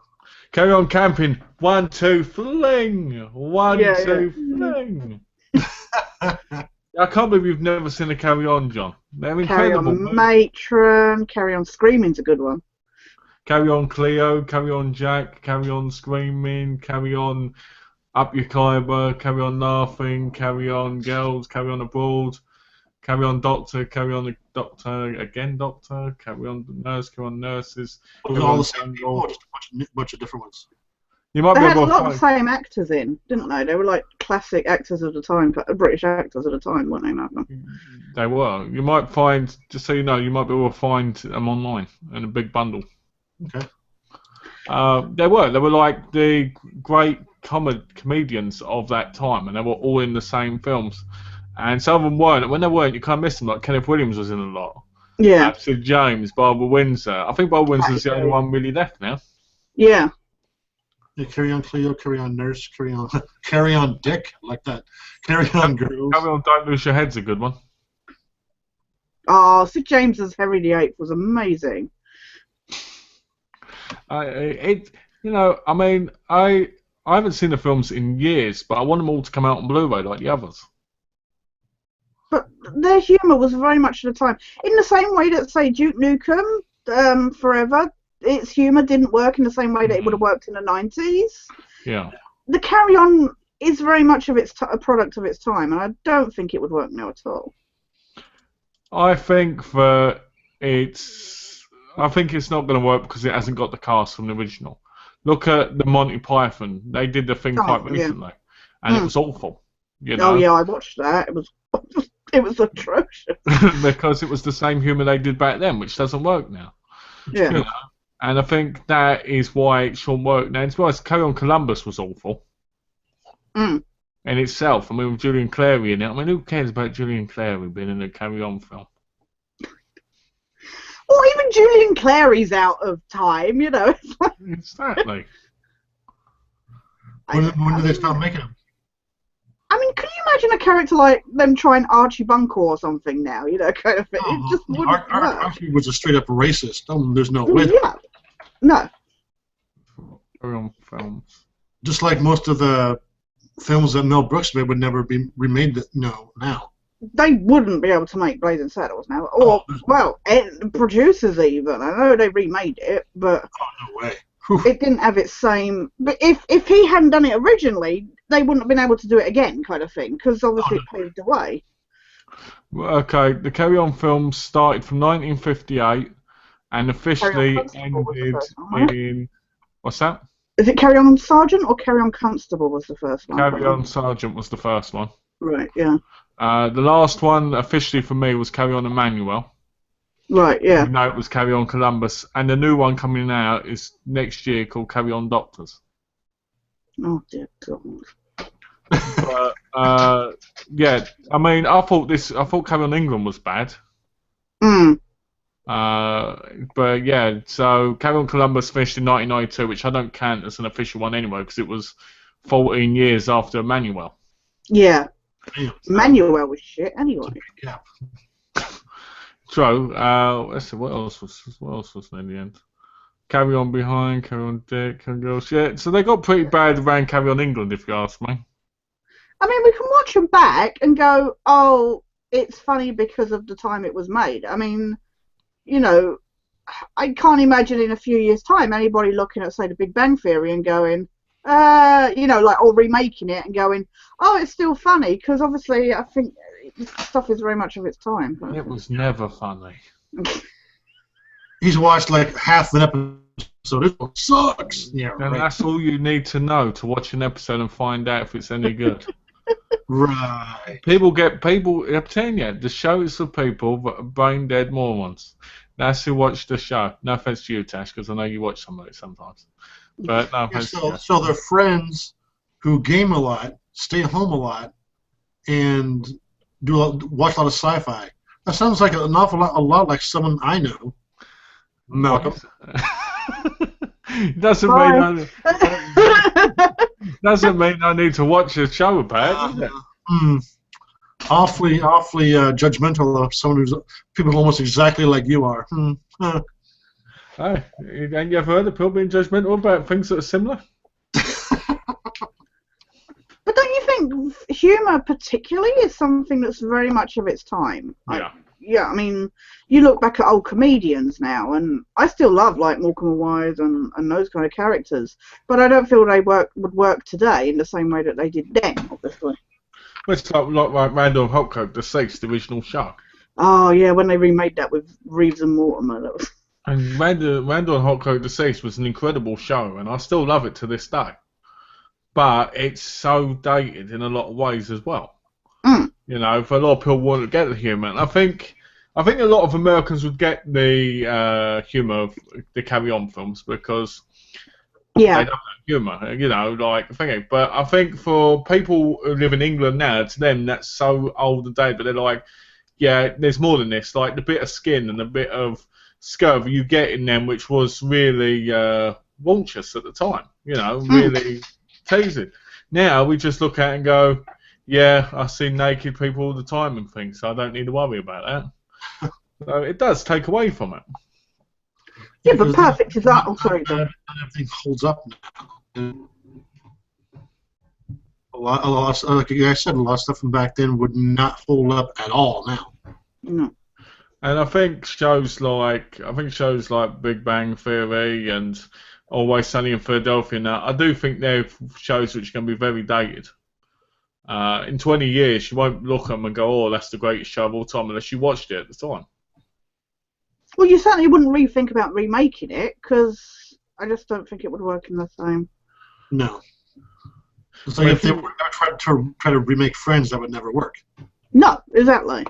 It's funny, because I watched some Friends the other day, and it's amazing how dated it is now. Yeah, but to me, it still holds up though in a lot of ways. I was saying to John, I was saying to Malcolm recently, John. We had a sitcom here years ago, back in the 80s, I think it was, called Open All Hours, and it was done by one of our leading comedians, Ronnie Barker. But they've recently got back a lot of the old original cast. Ronnie Barker's passed away, so they've gotten a lot of the old. They're all older and stuff now, but they've tried to encapsulate that same sense of humor from that series. And I said to Malcolm, I watched some of it. I said I was absolutely sat there cringing. It did not work at all. Yeah, something like that. Again, like you said, if the original guy is gone, who made the main character, there's no way in hell you can get it. That'd be like Friends without any of the main cast. Yeah, exactly. It would be stupid. I mean, to me, it sounds like that's just like a money grab that they're trying to. Unfortunately, that's a lot of what happens nowadays. Well, to be fair, they did get David Jason back for it. Yeah, he was a big part of the original. He was like the co-star, yeah. But it's still not the same. I mean, they want to redo Porridge, don't they? Oh dear God! And they want like redoing 40 Towers or any of that stuff. They did a 40 Towers thing recently, like another pilot for a new series of it. And it failed epically because they're all too old and they're all not the same. Yeah. So I think the problem is it's all about moving forward and not staying behind. This is what concerns. Sorry, John. Okay. No, you carry on. Honestly. No, there's you have producers and writers have to adapt to what's still funny. And if you get those old actors who were in a great show 25 years ago. They haven't been in anything good since. They've lost their timing. They, stuff that was funny then is people be like, eh.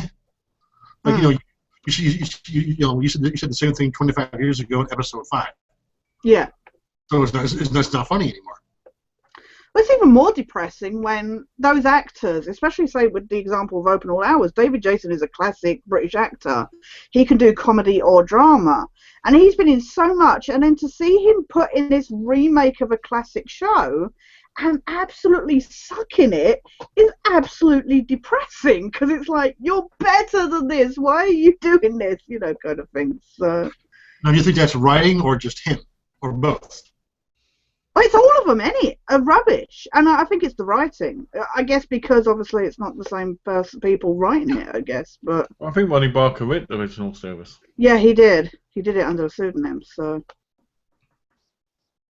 but this is what concerns me with all these reboots of shows now, like MacGyver and Twin Peaks coming next year and stuff like that. It's like there's no they can't do fresh stuff, so they're trying to reboot the old stuff.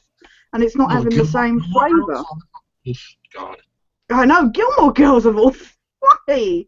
So why in the hell would that? I mean, the show was semi-popular. It was a ratings bonanza. Yeah. Oh, God, did you say the Gilmore Girls? Did you say the Gilmore Girls? Girl Meets World is they're bringing back all the old characters from Boy Meets World, and they're kind of leaving the girl out now. They're bringing back all the old characters. I love Boy Meets World, but I tried watching Girl Meets World and it was awful. Can you imagine if they remade Wonder Years? Oh, good. Without Fred Savage, that would not work. Well, if they made it at all, it would be awful because it won't be set in the same year, would it? Or Fresh Prince or something. They are making Fresh Prince. They're making. I know, but that's just depressing. So that's going to be interesting. I know that with Rush Hour, the TV series is already canceled. That's a shame. It looked really good. It looked like garbage. It was fucking horrible. It looked fantastic.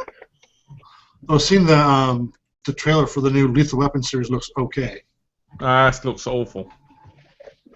It looks like one of those shows that could be really good or really bad. We'll see. It's got that real cheap look to it, though. That's true. I mean, I like the guy who's playing Gibson's part. Yeah. But I don't like Damon Wayans. Well, but Damon Wayans is not much of an actor, so we'll see how that goes. I liked him in My Wife and Kids. I thought he was pretty good in that. He was alright. First, I remember seeing him in his Beverly Hills Cop. Yeah, all I think about is him on Scary Movie or White Chicks. You know? Yeah. What's Dead Set? I've never heard of that. Never heard of that show. Ashley asked if I've seen Dead Set. Dead Set was a zombie TV show that was on Channel 4. It was like a 4 or 5-parter. I think I heard about it, but I think Donna said, asked me if I'd seen it, and I was like, no, I never saw that. Because they have those zombie survival shows now, don't they? It's like, oh my god. I get tired of them, and we've got enough of them as it is. We've got Z Nation, we've got fucking Walking Dead, we've got loads of them now. At one point, we didn't have any. Yeah, but they got that reality show, and I don't know if that's what that is, Dead Set, where they, was it? Would you survive in a zombie apocalypse? Like, oh yeah, I've seen the previous one. It looks stupid as hell. Yeah. I've never even heard that even existed. Really? Oh, No. God. To be honest, I don't watch much TV, so that's probably why I miss it. I haven't watched it. I just heard of it. We've got a lot of comments. Let's see. Life Malcolm sounds like a great movie. Bottom was great. Bottom was great. I love Bottom. I love Bottom. Again, that wouldn't work today. With the violence. Get down. Get down, Ron. Of course, Rick Mail's down now, so. Who did you like on the buses? Yeah, there's another classic, very Carry-On style. I like the movies. What was that? On the buses. What was On the Buses about?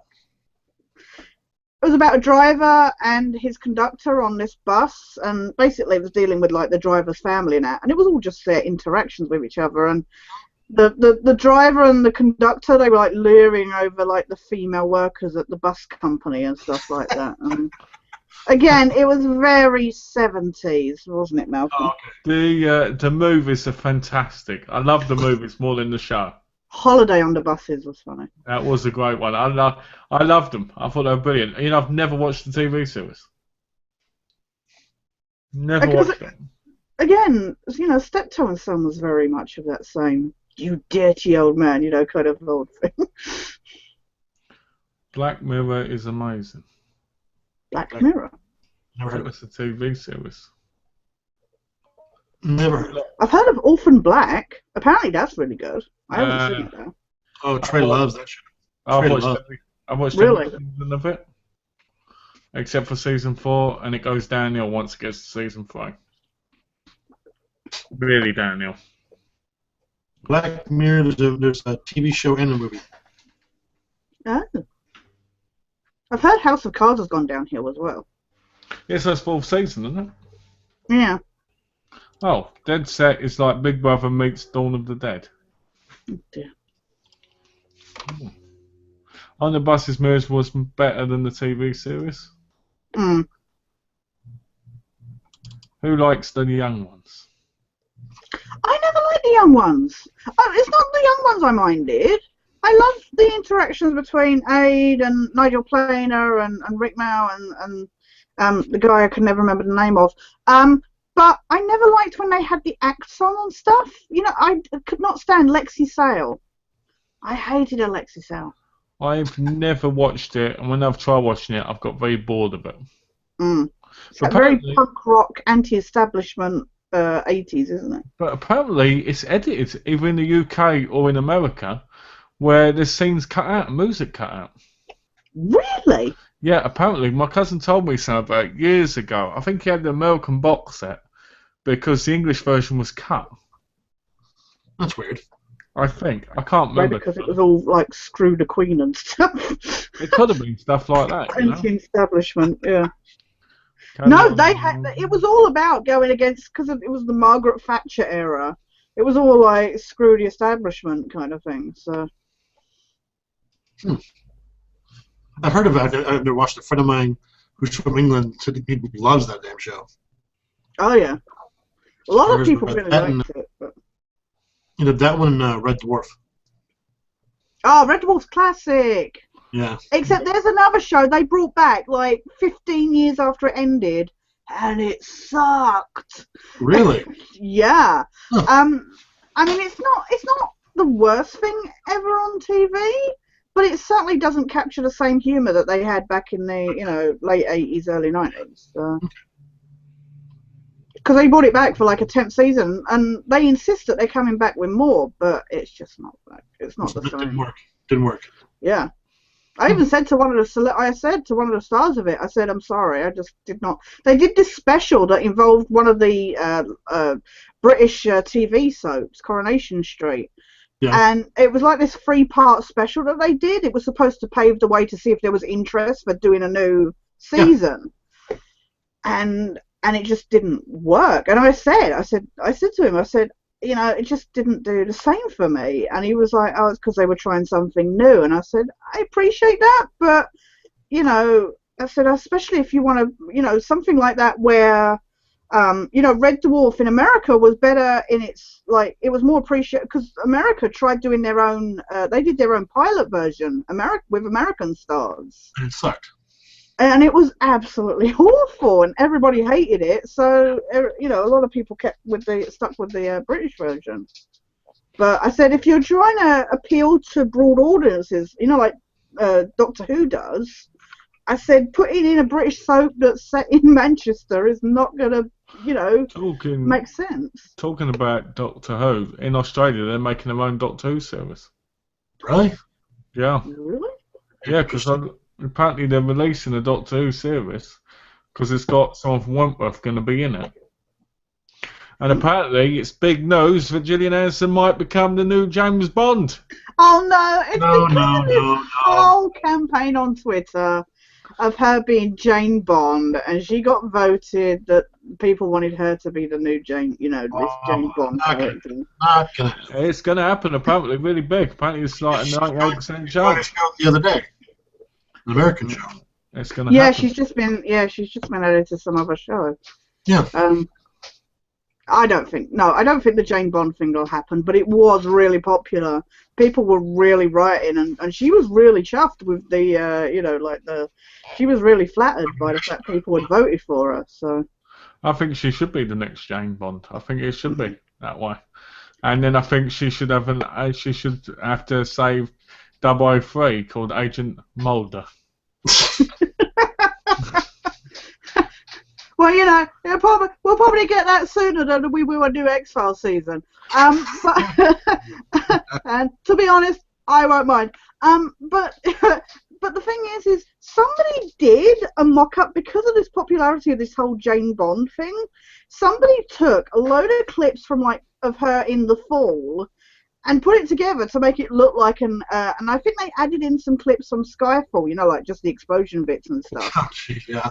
And they made out like Gillian Anderson is Jane Bond, and it actually looked pretty hardcore because obviously she is quite a strong character in the fall. So it was quite compelling, to be honest. I don't like her character in the fall. I think it was a bit sleazy. What? Because she sleeps with the murderer guy? Yeah, I mean that's a bit strange, isn't it? Well, yeah, but then he is kind of hot. Putting it out there. Nobody else was going to say it, so I have to say it. We had this conversation the other day, John. I said I could send Tash a message going, look, I killed 5 people today. Can I come over? And Tash would go, yeah, you can come over because you're still hot. And I'm talking about myself, by the way, so there. Hey, I'm annoyed that Renly Baratheon out of Game of Thrones is Charlie Manson in Aquarius. It's so annoying. It's like, but you were so nice in Game of Thrones. Why? Talk about Aquarius. That's actually on Netflix now. Is it on Netflix? Yeah, Aquarius is on Netflix. I'm shocked by it. I bought it. I'm looking forward to season 2. I still watched it. I've got the Blu-ray of it. Definitely check it out. It's worth checking out. I'm still shocked that it's an ITV Studios thing, though. But I'm glad it's been renewed, though, for a new season. They said it was pretty good. It had Ray Winston's daughter, was in it. Did you like the Bottom spin-off movie? I don't think it's not. I saw it ages ago. The USA version was crap. It was Skins. Never heard of it. Oh, I hated Skins. Didn't they try doing it American as well? What was American? Yeah. I did. I tried watching Skins a few months ago because it's on Netflix. Yeah. And I didn't mind the first episode, but when it's all about partying and getting drugged up and that, it kind of Stupid. it isn't my kind of thing, you know. I Yeah, had sounds friends who really insisted you must watch Skins, and they made me sit through a load of episodes, and I was sat there and I was like, because it wasn't my idea of entertainment of sitting watching people smoking and drugs and stuff like that. But I heard that the American version of Shameless is really good. Apparently, it is. I couldn't stand the first. I couldn't stand the original series.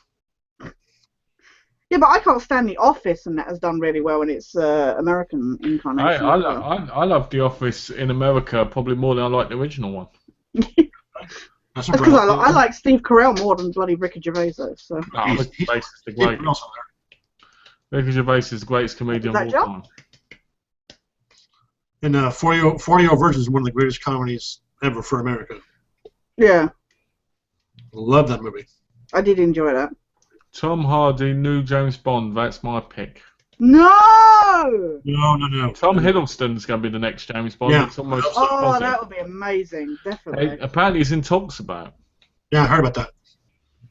That would be amazing. I think he would definitely do it well. I'd like to see him as the new James Bond, but I'm hoping he gets a little bit more rugged. Yeah. Because it's too clean for my, you know, what do you call it? He's very weedy. That's another one. He'd have to bulk up a bit, I think. I mean, I've liked him in The Night Manager, but have they dismissed Idris Elba now then? I think they have, yeah. Oh. Because that Roger Moore made that comment, didn't he? Saying he wasn't English enough. Oh God! You heard about that, didn't you? Holy crap! As racist comments go, that's got to be up there, isn't it? And people had a big outcry about it because they went, he was born in England, he was growing up in England, so why is he not English enough? Bloody London accent. That's what I mean. So a lot of people went mental about that, and he was like, I didn't mean it that he's not English, I just meant that he wasn't, and obviously meant he wasn't white, which is racist as hell. Yeah, well, hello, one, Sean Connery, not English. Two, George Lazenby, definitely not English. Pierce Brosnan, not English. Pierce Brosnan wasn't English either. No, exactly. Timothy Dalton wasn't. Because Timothy Dalton was Welsh. Yeah. That's just racism. So a lot of people had a technically, it was the only one English. But Daniel Craig's English as well. Oh yeah, Daniel Craig, of course. Sorry. Oh God, my mind's gone blank. The guy who wrote them, the books. Ian Fleming. Ian Fleming, that's it. Yeah. He actually, because he enjoyed Sean Connery as Bond, he actually changed Bond's backstory so that he was Scottish. So that's why Skyfall. Because originally James Bond was going to be Roger Moore to start off with, but he couldn't do it because of the Saint. Because of the Saint, yeah. So you think about it. Roger Moore was originally the main person to be Bond, and he could have ended up doing like 20-odd movies. Yeah.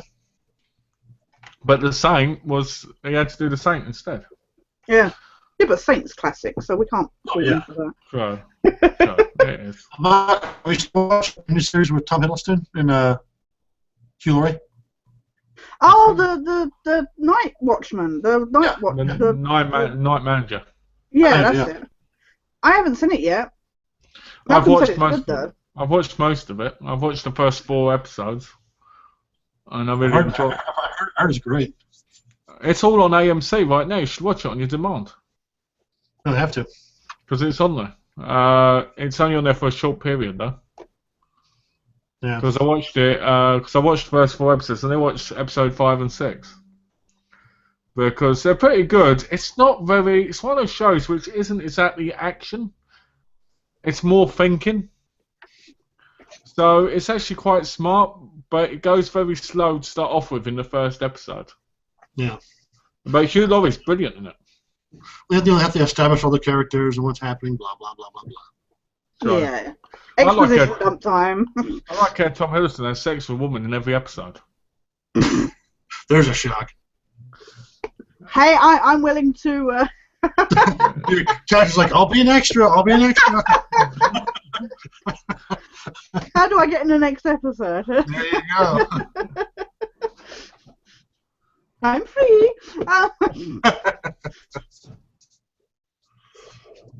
See, there's another show. Didn't they say they were going to try making Are You Being Served? Yeah, they were going to make a new one, but it failed from what I heard. Yeah. See, that's another show that was very much, that kind of double entendre genre.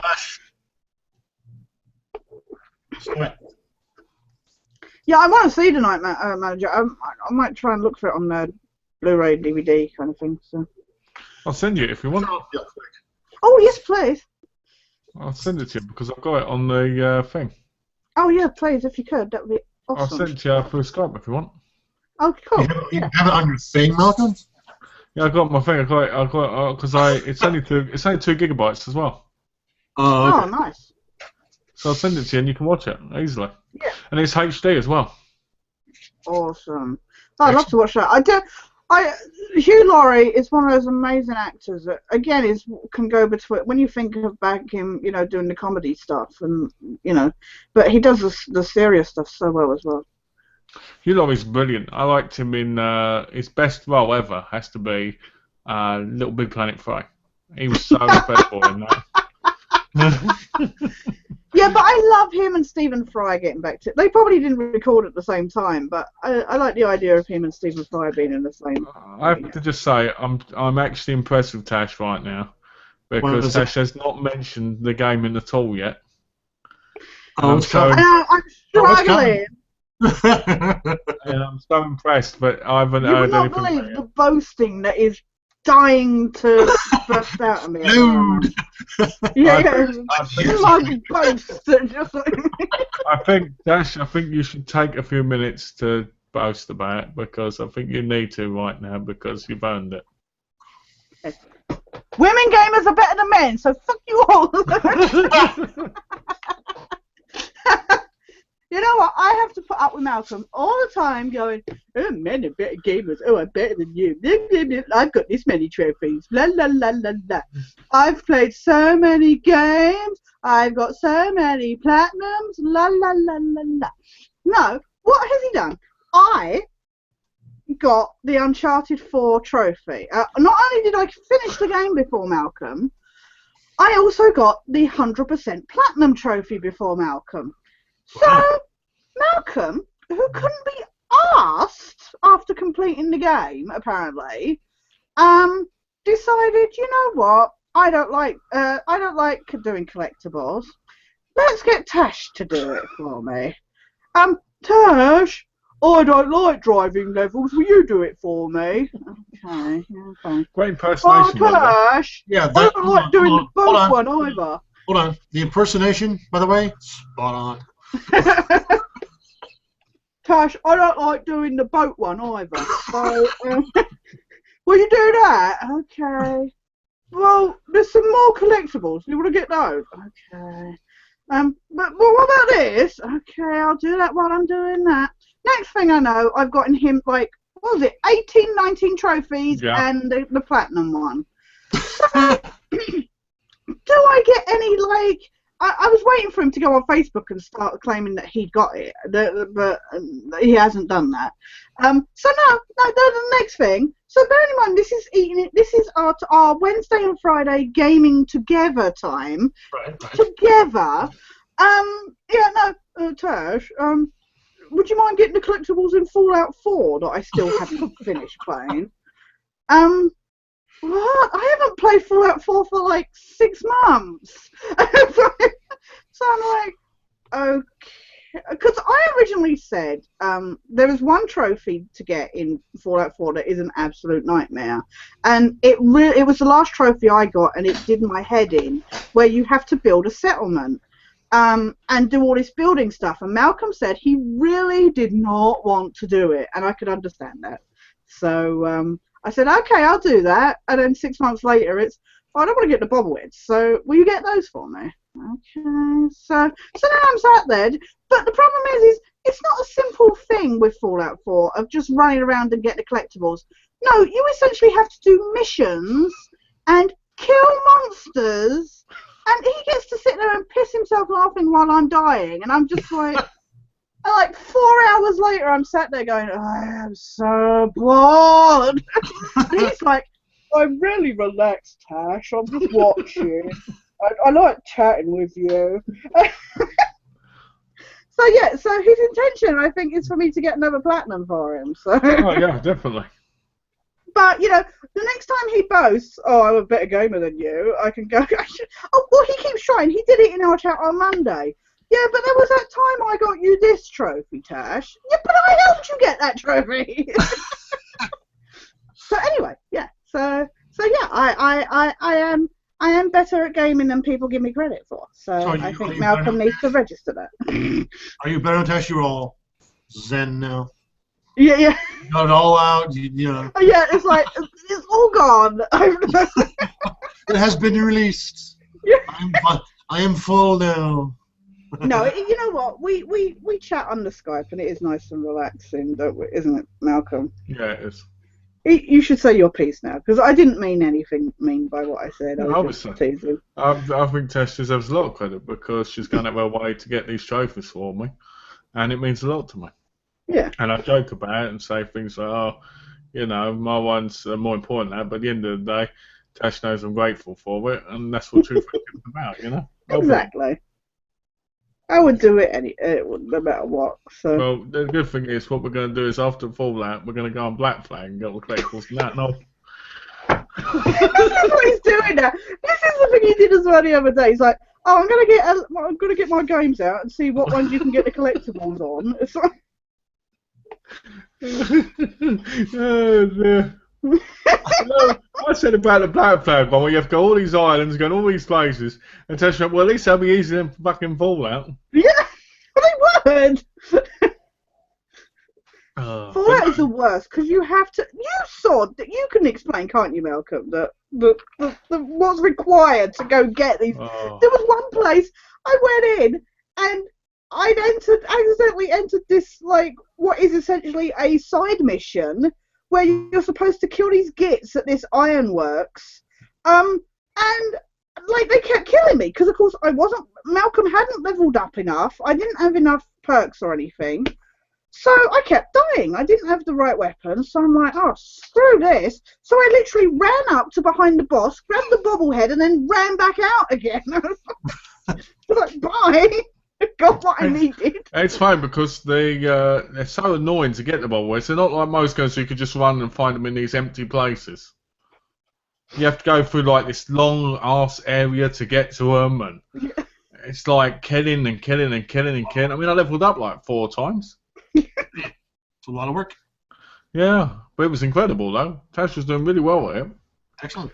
It was impressive. He's getting me to get the bobbleheads, and yet I got 2 completely unrelated trophies for him. That was the best bit. It's then to get another 30 for me. And then the DLCs as well. At which point, that's when I turn around and go, yeah, look, I love you, but seriously, sod Do off. it yourself, man. Yeah, there's collectibles in the DLC. Smart ass. It's you know, it's funny. It is what it is. It's fun. And plus, Tash knows if she has struggled with a trophy, I'd help her with it anyway, so, you know. There's a little bit of a difference between 1 trophy and 20 trophies, but It depends on how hard the trophy is. Yeah, that's true. Still got the meat wall one myself, though. Joe, but you didn't get the sniper one on your own, did you? Nor did you, technically. Technically, I did the hard part. Twice. Oh, here we go. This is where. And what about the cars? What about running over the 4 cars as well? I'll give you the cars one. I'll give you the cars one, and especially because you did that on lag. That was going to drive me up the sodding wall. Seriously, if I did tried that. Mind you, now I'm playing I Am Bread. You know, mind you, I hear you've got a platinum nearly, John. I've been playing that golf game, the Hot Shots Golf. I've actually gotten a bunch of trophies and unlocked most of the courses, so I'm doing pretty well. Are you going to get the PS4 golf game? I'm going to look for it, yeah. Cool. Well, when you do, let me know and I'll pick it up and I'll play with you. Cool. Because I like a good bit of golf. I've always been good at golf. I'm sure you have. You said about tennis, and then I beat him in the first match on GTA 5. Yeah, so. that was because I let you. Oh. Next time we're in GTA, we'll play tennis again. And this time it'll be all the wins to me, and you'll get 0. Talking shit. Hey, look, I can still laugh about the thing in UFC. So.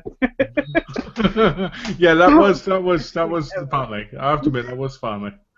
There I'm going easy, and then I'm like, here we go, I'm gonna fucking take it seriously now. And boom, I'm out cold. You're not sure you got knocked the fuck out. I understand. I've actually got it recorded. Nice. Oh yeah, it was the fun. We should do our own dubbing over the top. It was so funny because, like, I beat him at the first 2 rounds, and then the 3rd round he was just like, "Well, screw this," and I could tell that he was really going for it. Right. And then I'm like button mashing like crazy and stuff. And bear in mind, I do not know what the controls are. I do not know what any of these buttons are doing. I'm just like mashing away at them like crazy. And then my character just literally like put my foot right up it, like knocked his chin backwards. It was so funny. Completely gone. It was totally gone. And even better is when it's slow-mos and it's like...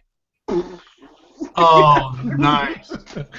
I don't know what's funny about that, the fact that you're saying it or the fact that you used a decapitated foot. Yeah, a decapitated. That she has handy. Actually,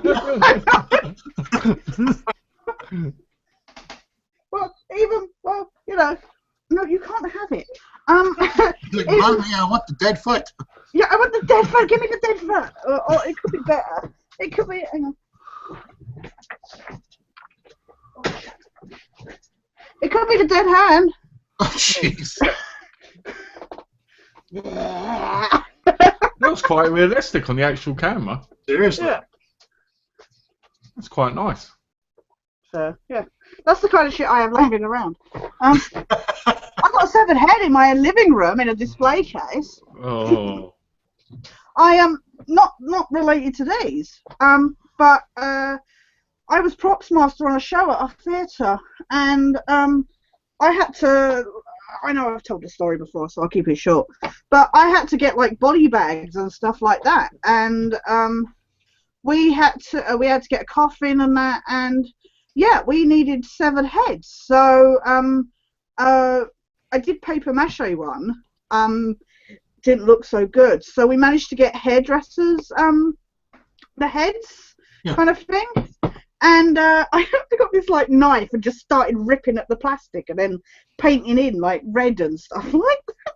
And I got it in, and I gouged out an eye and stuff like that. And I now have it in my living room. So. Oh, jeez. I had somebody once look at it and go, "Why have you got that in a display cabinet?" I'm like, memories. Disturbing. Yeah. Disturbing memories. I'm talking to the woman who's got a tea towel holder that's shaped like a cat's butt. So, so when you put the tea towel up, you stick it in the cat's butt. Nice. Very classy. Classy. Or the knife block that's shaped like a guy with knives sticking into it. Frame that reaction, Malcolm. Oh dear. Or my coasters that are split stands. Nice, I like that. So anyway. Disturbing. This is why I'm still single.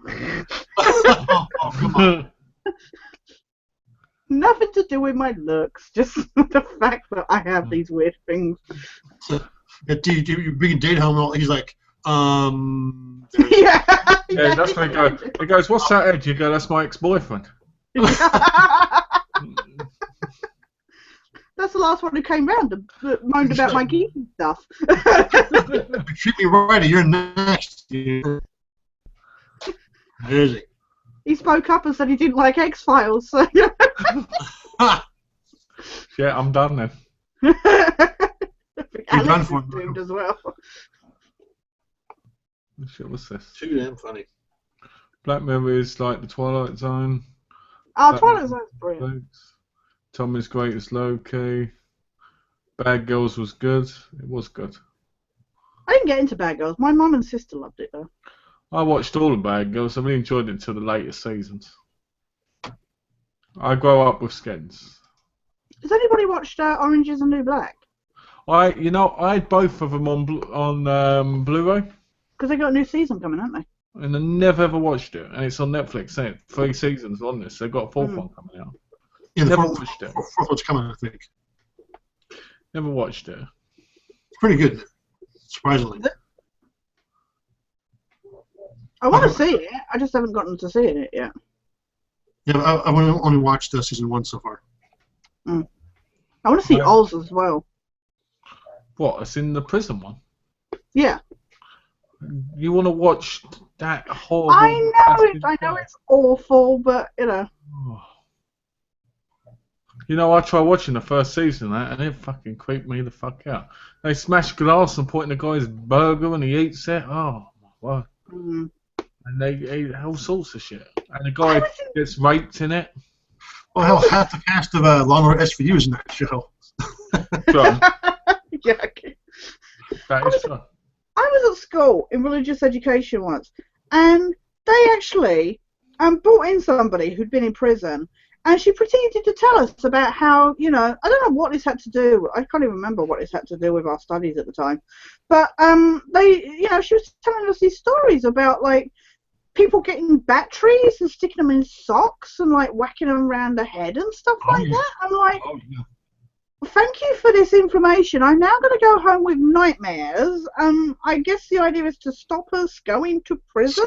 Scary. But yeah, but I was just like, wow. Okay, thank you for the graphic imagery. Well, that would be great because that would be telling you how to beat the crap out of somebody. I know. I was like, dude, I've learnt a new weapon. That's why they don't allow bars of soap in prison anymore. They put them in socks and wrap them really tight and smack them. You can clobber somebody. Yeah. It's disturbing as hell. If you ever watch Full Metal Jacket, we'll see what happens. I love Full Metal Jacket. I love the drill sergeant. Oh yeah. I like you, Private. You can come around mine and fuck my sister. I'll rip out your eyeballs and skull fuck you. That guy's insane. I always thought the stuff after they leave boot camp was completely superfluous. I just thought it was completely pointless. Like, I get it, but at the same time, I just felt like the movie could have done with just focusing on the stuff at the boot camp thing. Yeah, I think you're right. I think it was more disturbing when it was when they were there. Yeah. I think after that, once Kyle went nuts. It was that they should have really ended it with him shooting the drill sergeant. That should have been it. Yeah. God, man, that was a great performance, though. Oh, Vincent D'Onofrio was awesome. He isn't now, but he was back then. What's wrong with him now? It's just awful. He was awful in Jurassic World. He was awful in a lot of stuff. I liked him in Criminal Intent, but I don't like him in anything else. He was good in Men in Black. I don't remember him in it, to be honest. He was the main villain in Men in Black. Well, that just says it all then, doesn't it? Because I don't remember him in it, so... It does, though, doesn't it? It says it all, because I know the guy... I mean, I need to see him more in Daredevil and that, but I don't really like him in movies. I like him in TV shows. Well, the character Gorn from Criminal Intent is amazing. I've seen some of the things from it. He is incredible in that. Yeah. You know? I've heard the way he talks to people in it. It's just like, wow. He's like a new age Columbo in that show. Oh dear, that's a bad. Columbo's awful. Oh, come on now. Columbo's one of the worst shows ever. He just follows the same guy and figures out who it is. Columbo's classic. Columbo makes me want to hang myself. Columbo was awesome. Columbo was terrible. No. Peter Falk can fuck off. Blind in one eye. He is actually, because he had a fake eye, didn't he? Yep. He passed away quite a while back and all, didn't he? A while ago, yeah. I like him, but I like him as the character of Columbo, but I just don't like how Columbo's so predictable. Yeah, it's the same script. Yeah, but they do exactly the same stuff on, say, CSI Miami and that. It's just like the one-liners and that are always predictable. It's just like, Well, but they also took a lot of the people who were actors who were always, the good guys in shows and movies, and cast them as murderers. That's why they did the show. mm. It's like the guy who played the father in the Brady Bunch, like 2 or 3 episodes as a murderer in Columbo. Yeah. Same with Leonard Nimoy too. There was a porn star called Leonard Nimrod. Yeah, but it's Rule 34. If it exists, there is porn of it. Like our chat, eh? No. Yeah, there might be What, your chat? You and John? No, yours and mine. I guess that would be a gay porno. That would be amazing if we went on and there's just these slash fics and images now. I can see it now. There'd be this gay porno, right? And you'd have John and Ashley, right? And I'd be in the corner going like this. No, it'd be Malcolm and Luke making out, Where does Luke come into this? I thought you were going to say Malcolm and Ashley, to be honest. Every time I mention Ashley, John blushes. I know, right? Yeah. Is that jealousy? Is that jealousy? No. Yeah. Oh dear. I told you, I'm going to get you back with that. Yeah. Well, even though it's late, whether Tash, you got any more plans for tonight? You're just going to hit the hay pretty soon. Probably do a little bit of gaming and then I'll be done. What are you going to play? I finished Michonne, so. Oh, what do you think of it? Totally pointless. I mean, they felt the need to make a spin-off from the Walking Dead season, thing. And they did all this thing where, in like the opening credits, they show all these panels from the comic books and stuff. So you're thinking, oh, it's going to be like, like showing real Michonne, how she is and, how she gets the katana and stuff like that. No, it's a completely boring one-off story that got spread out. Like, they find the place, they leave the place. The people that were at the place come hunt them down. That's the end. I'm like, how boring. Yeah. And, like, she has these flashes of, like, her children, but even that just really, like, badly gets, like, swept under the carpet. And I'm like, wow.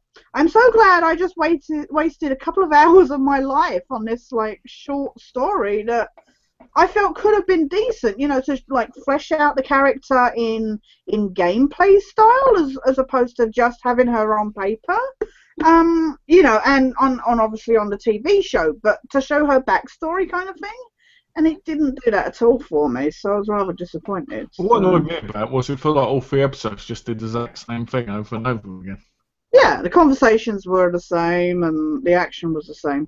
And although I didn't like it when they suddenly started changing the QuickTime events, I'm like, hang on, they look different to what I was expecting before. They changed the style of the button. Like, when it comes up with the button you're supposed to press, they changed the style of it so you don't always spot it straight away, and you're like, oh wait, that's something I was supposed to press. I don't like that there was no plot for it either. No. Because I feel like they could have easily done 2 more episodes. Yeah. Yeah, but that would have been meant deepening her character. Yeah, they really did that with the next game. I feel like it focused more on, like, Pete than it did on actual Michonne. The person that the spin-off was named after. I did find it, when I played it, I found it very predictable. Yeah, I'm glad I only bought it. I'm glad. Thank you to you for recommending that I'd not pay full price for it. So. Because I paid £11.99 for it.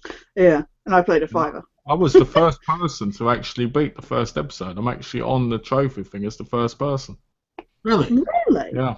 Yeah. On the first episode. Impressive. Other people would really pay much attention to that after they've completed the whole thing. Because most people go, oh, they're the people that got it. Those people that completed the whole thing. You just completed the first bit. Mind you, you know what? I noticed the percentage drop-off between each episode with the trophies. It's like 20%. Like, you'd have like 88% complete chapter 1, and then chapter 2 would be like 67% had completed it, and then chapter 3 I think was like 44% had completed it. And I'm like, that's an amazing drop off between each episodes. Especially when you think people pay for all the episodes. Yeah, exactly. Well, not always. You could buy them individually, but no, when first come out, you could buy only as a like season pack. Oh, really? Oh, yeah. Okay. Because that's what mine was. So I finished that. I'm probably going to be playing. I'll probably play some Grand Theft Auto tonight. So. Cool. That's got plenty of collectibles in it, actually. Yeah, but I've got most of the collectibles. I'm not thinking about yours. I'm thinking about mine. And at least you can just swim around and find them all in GTA without having to do much. There's that, yes. Although I'm doing the most tedious one at the moment, where you have to drive around in a submarine collecting nuclear waste, and the submarine is so slow moving in the water. I'm sat there with my iPod playing the music because I'm just like, I'm on some rock. I'm on rocks again. Yeah, I've got to beat that game again. Actually, I've got to do it. I haven't finished it. That's why I'm trying to think, story-wise. So. I've got to finish the story. I've got to go through the story again on the PS4 version. I might do that. I might do that at some point. I'm certainly a lot further than I ever got with the PS3 version. So. Did you know if you put the PS3 version in now, you'll get all the same trophies again? Really? Yeah, they pop up.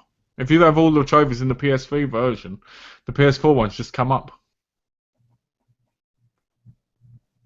So you no, can wait. What? If you have all the trophies on the PS3 or PS4 version, yeah, you put the next one in, they just all pop up, and you get the platinum automatically. So if I go put the PS3 version on, yeah, will it register my PS4 trophies with the PS3 version? I'm not sure. But on the but if you did it from the PS3 version to the PS4 one, you get all the trophies on the PS4 one as well. So you might do on the PS3. I don't know. So if you plat it, then you'll get to plat the other one and all. Probably not, because it probably won't work backwards, because I'm playing the PS4 version, so... Imagine how annoying that would be. Imagine if you'd have been able to do it. Imagine if you'd got all these trophies, then found out that could have happened. I know, right? Because I know a guy on my list who did it. He did all the PS3 one, and then he got the PS4 trophies from just putting in the disc. And he was over the moon. He's got 2 players and one of the most tedious games from just doing that. What do you think about them basing movies on video games, John? Because we just heard the rumor about The Division being made a movie. I heard about that one too, yeah. I think that Jake Gyllenhaal is like, with his beard, he looks like he should be in it, I guess. But I think they need to be careful with what games they actually make in the movies. Because Warcraft looks good, but that's just CGI central.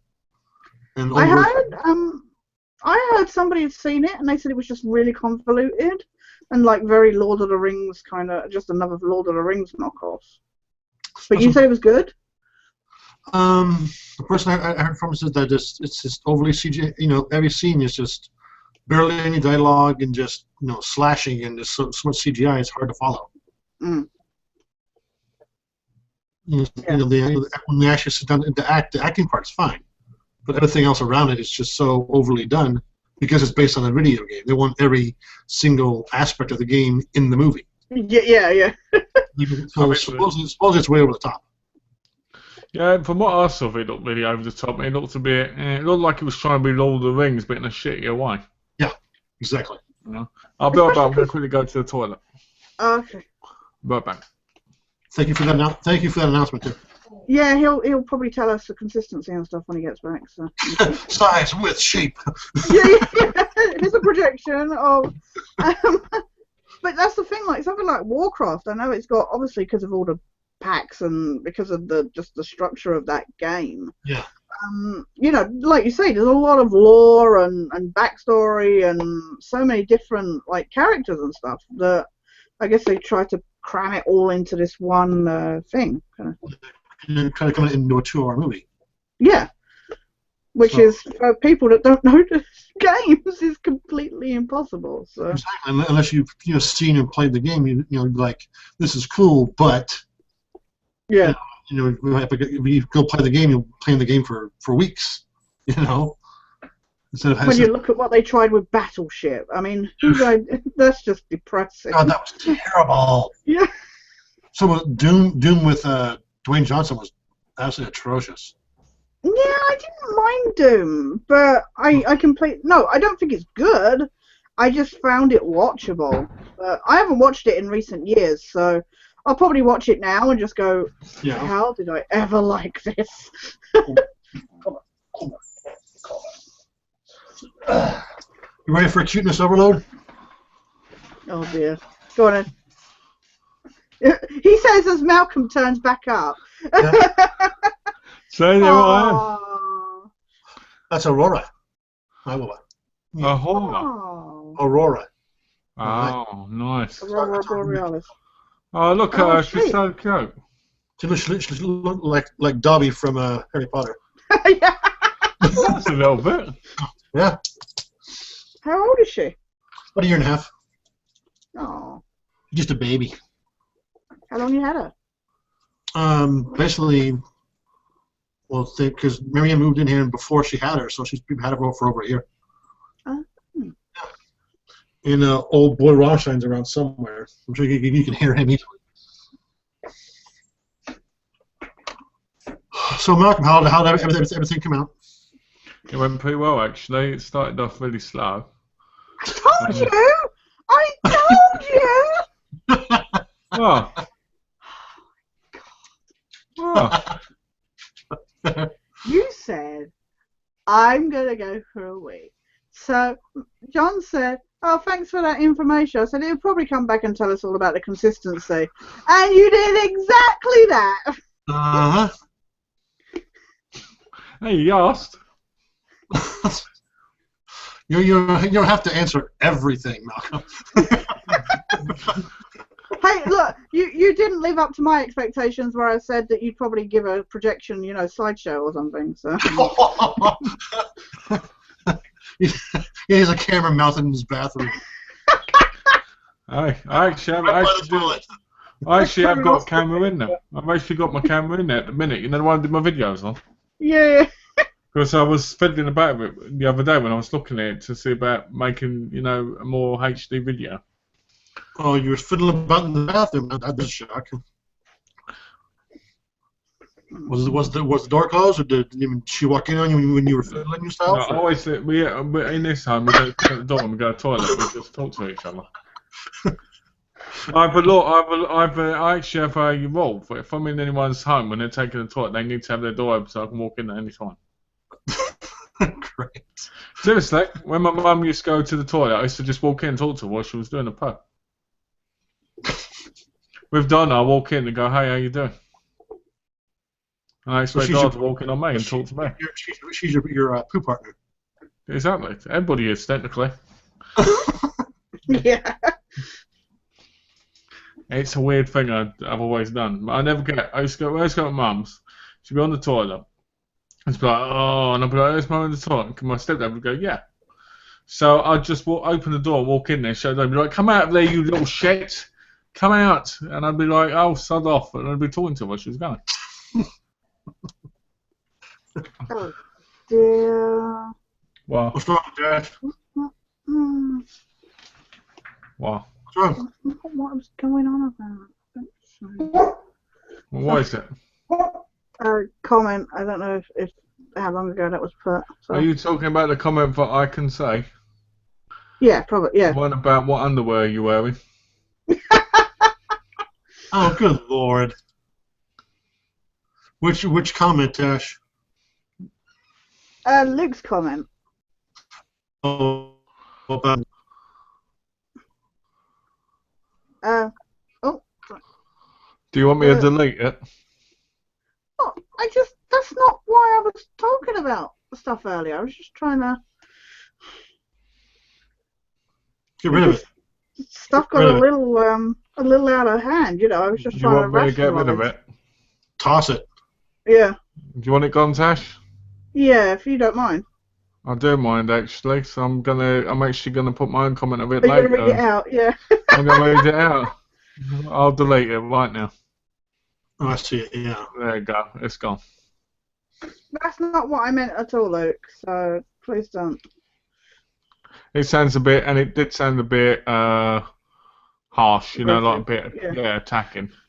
Yeah, he's trying to start something. Take it as a compliment. It means you hit a nerve.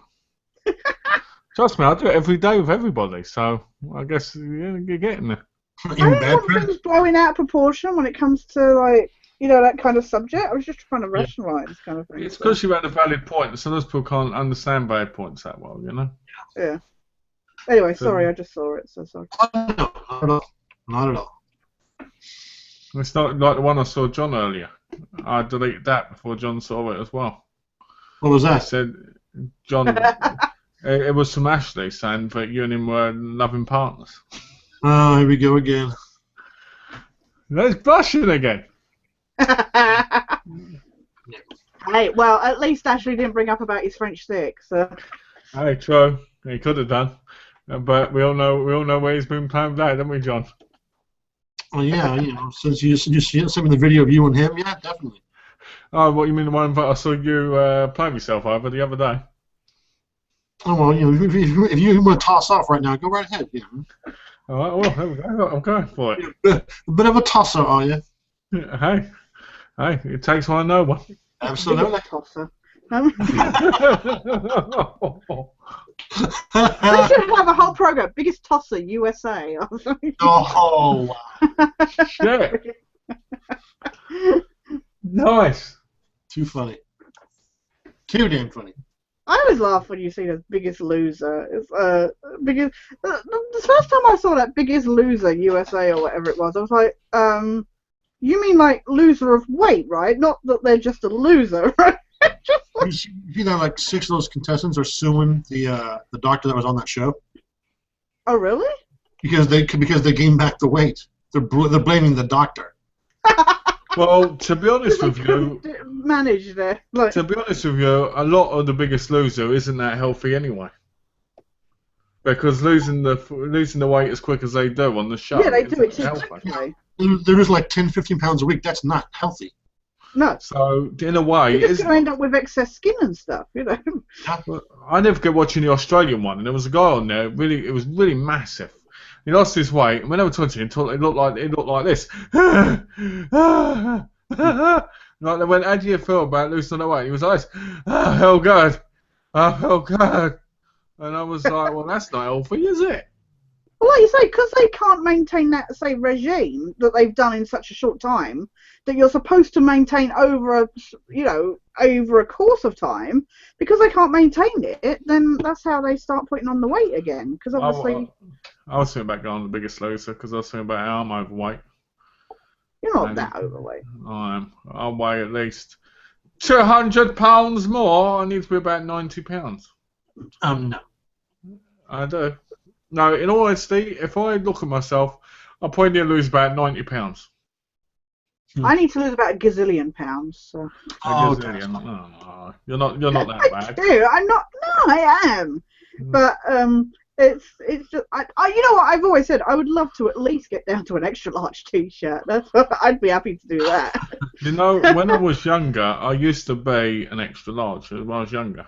Yeah. And I'm not a 5XL, but I wear a 5XL because it's comfortable. Right, yeah. See, I like my clothes baggy. That's why I wear triple XL. So I'm technically probably a triple, right? Yeah. You know, because of my height and everything. But I like wearing 5 because I like the whole bagginess of it. And I like being able to relax, not feel like I'm all, right. You know? Right. But they make you look bigger, don't they? Yeah, that's but they do. They do make you look bigger because when I go out, people must think I'm a lot bigger because of it. Yeah. But at the same time, I don't care what people think of me. No, exactly. You know, Donna says to me, don't you want to look really hunky? And I go, no. And she goes, why not? Because I'm married. I don't need to. You know, she's always like, yeah, you do. And I'm like, no. Yeah, but she was trying to get you fit up for a church group, wasn't she? Yeah. House group. You know, she wants me to look all hunky. I said to her, it's the biggest mistake you can do is make your man look better than he should when he's in a relationship with you. Because as soon as women start hitting on that man, he might not cheat on you or anything, but he's going to start getting a hell of an ego. And my God, Malcolm's ego does not need to be fed. Oh no! The red line. That, says the person, and when we game goes like this or something. I'm sitting like this, and she's like, and I turn around like this, and she goes, and then I'll turn around, I'll keep the door locked, and she's like this again. Oh, good. Oh. Mighty high opinion of yourself, there, Malcolm. But there is no denying it, look. There is no denying. Wanker. King of dickish manoeuvres. But no, in all seriousness. Malcolm, you know that help that Tash was giving you in the game? Forget about that. You know what? Bye-bye. Bye-bye. Lose all the trophies. See you later. Good luck getting them yourself. But no, in all seriousness, when she says that to me, I'm just like, oh, well, I don't need to because I've got no interest in people giving me attention. Yeah. You know, so it's a very weird situation. You know, I want to lose weight, but at the same time, I'm like, you know, because if I lost weight, I think I'd be a little bit different. I think my personality would be more like, yeah, look at this. I'm fucking good looking. Look at me. You know, and I don't want to be that way. Good enough. You're already that way. Yeah, but I mean in a more less jokey way, but in a more serious way. Yeah. You know, and I don't want to be that way, especially with Donna, because I'll be like, oh, you know what, I'm this and that. I'll be going like this all the time and flexing the muscle, and you know, I'll be walking around topless and waving to people and telling people to rub the baby all on my chest, and it'd be awful. Tash sits there thinking that would be my dream. Oh shit! You see, was it Tom Hiddleston? Malcolm. Now that's Oh dear. Oh dear. What am I joking about? You know what? It's just as well we're best friends. The patience level I have is just inconceivable. We're running very thin, Malcolm. Yeah. I shall stop. I shall stop right now. You can move to England, the first thing Tash can do is cut you. Oh dear. The hell was that? So, I, it's Annabelle. No, there's a lot of movement, and it was obviously Donna coming down to do some washing. I thought it was something else. I thought it sounded like You'll have to make a movie. Inspired by actual events. Somebody was walking on the stairs. Walking down the stairs. That's a new horror movie, Walking Down the Stairs. Hey, look, there's more story there than battleships. Oh, anything's better than Battleship. Good. You know what? I might make that movie now. And when the time got right, the footsteps were heard. And she was coming down the stairs. The end. Actually, that'd be quite a funny YouTube film. I might do that. That would. You have you in your room alone. And you're gaming also on your camera. Hear noises. You know, all you hear is do, do, do, do. Door opens, fade to black, and you hear Malcolm scream, and that's it. Yeah. And the person come down the stairs. Come down, loosely inspired by true events. I would in a little bit. I would. It speaks to him as well. Yeah. He hears the voices.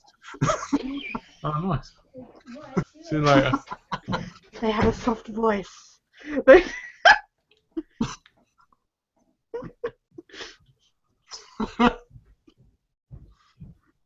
Yes, we're making fun of you, motherfucker.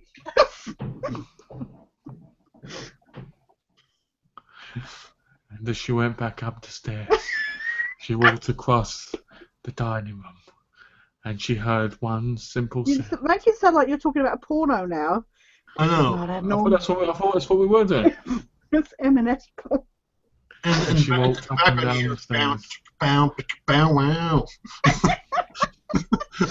Inspired by true events, going out the front door.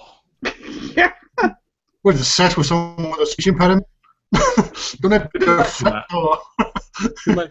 She went out the front door, and then she went back in. It was a very very erotic moment, with her hair flying back and her face full of wind, and slowly she let out a terrible gasp.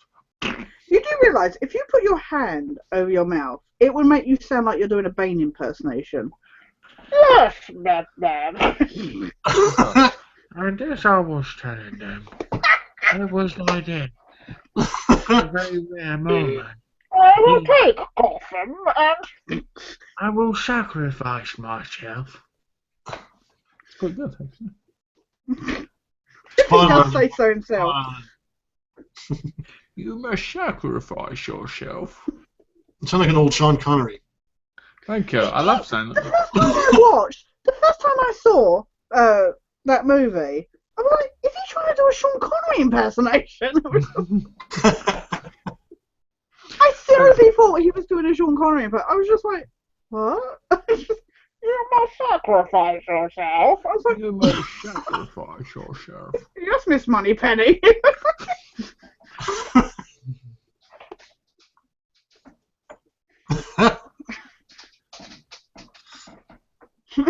It's got bright red. Your head's turned into a tomato, John.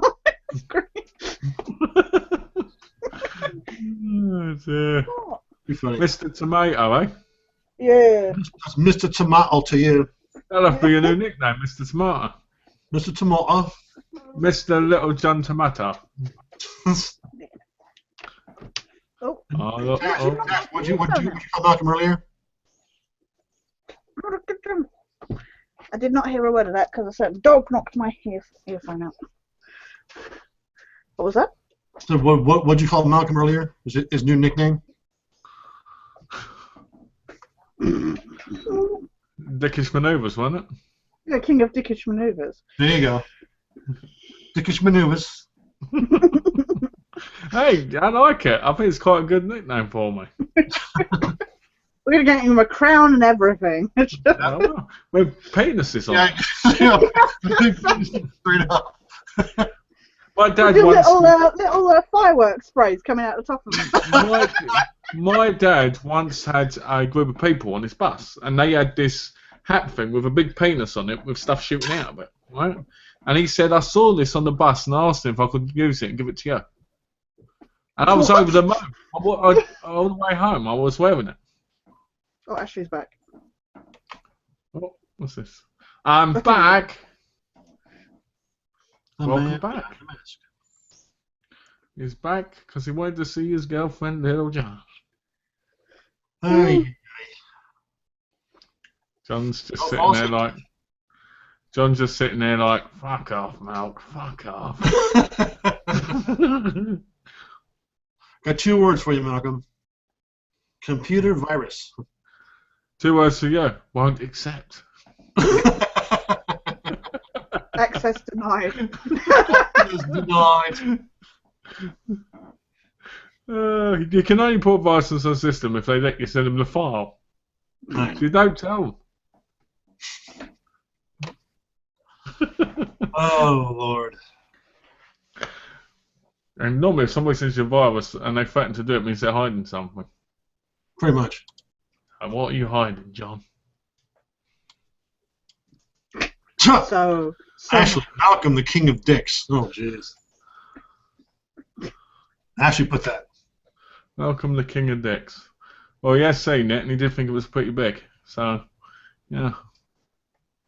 And that's a joke. That's not serious. in the tabloids tomorrow, you were. It's Sunday Mail. Just Who else are you just typing, Malcolm? The Sunday Mail, Malcolm showed his penis live on a chat, and everybody went, wow. wow, there alone is the jumping to There's the biggest conclusions. There's a dickish maneuver right there. Yeah,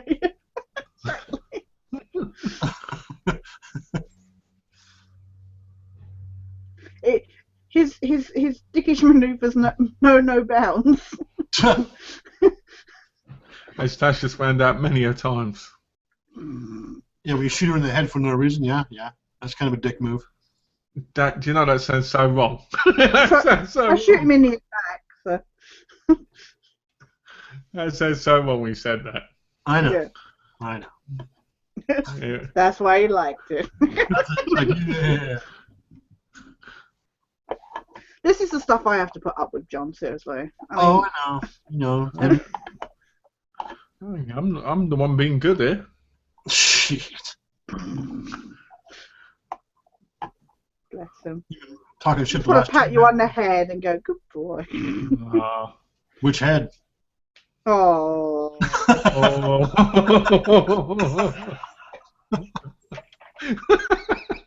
You know what? I see this as having the same problem as I have at archery. I'm the only woman in a group of men, and it's and that sounds way filthier when now I've said it. Like, I had a point, damn it. Yeah, I had a point, and it very quickly disappeared when I. So there's no more women in the archery group at all. No, I'm the only one there. I'm shocked by that. I'd have said there wasn't been. No. What about the crafting group? There's women in the craft group. Yeah. Many?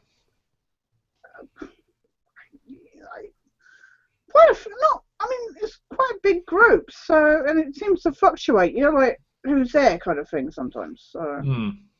But yeah, no, I'm the only woman in the archery, so. So that's because you got some real skill.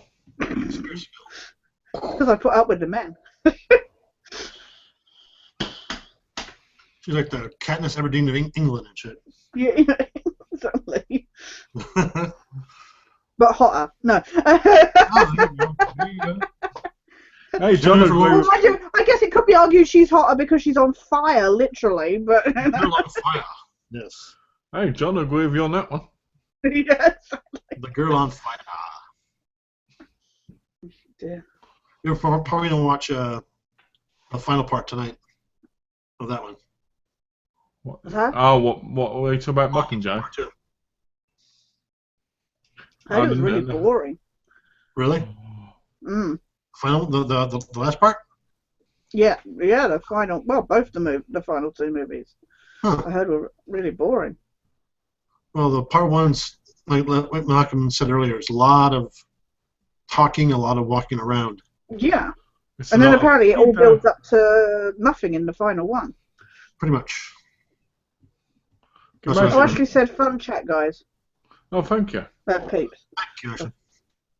Thank you for joining us. Yeah.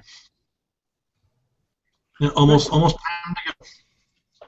And sorry, Luke disappeared when I turned up. So. I heard that, man. Well, after that's kind of good that he left. See, I'm driving people away. This is why I. Hey, we're just glad you're here because you've really added to the conversation. Really been great having you here. Great. Yeah. Been since all three of us did a chat.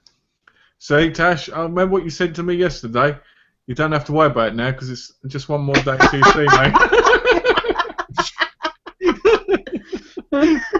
Very good, yeah. I was going to joke about that, actually. I was thinking about that earlier.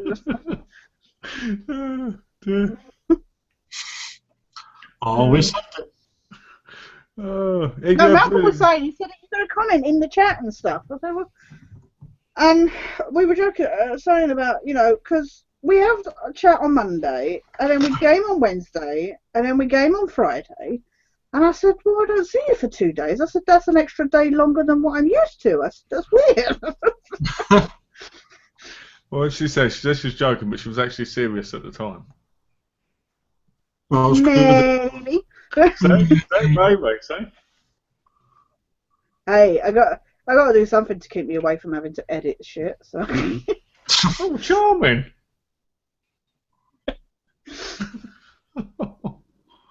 Well, anytime. I'm trying to keep boosting your ego.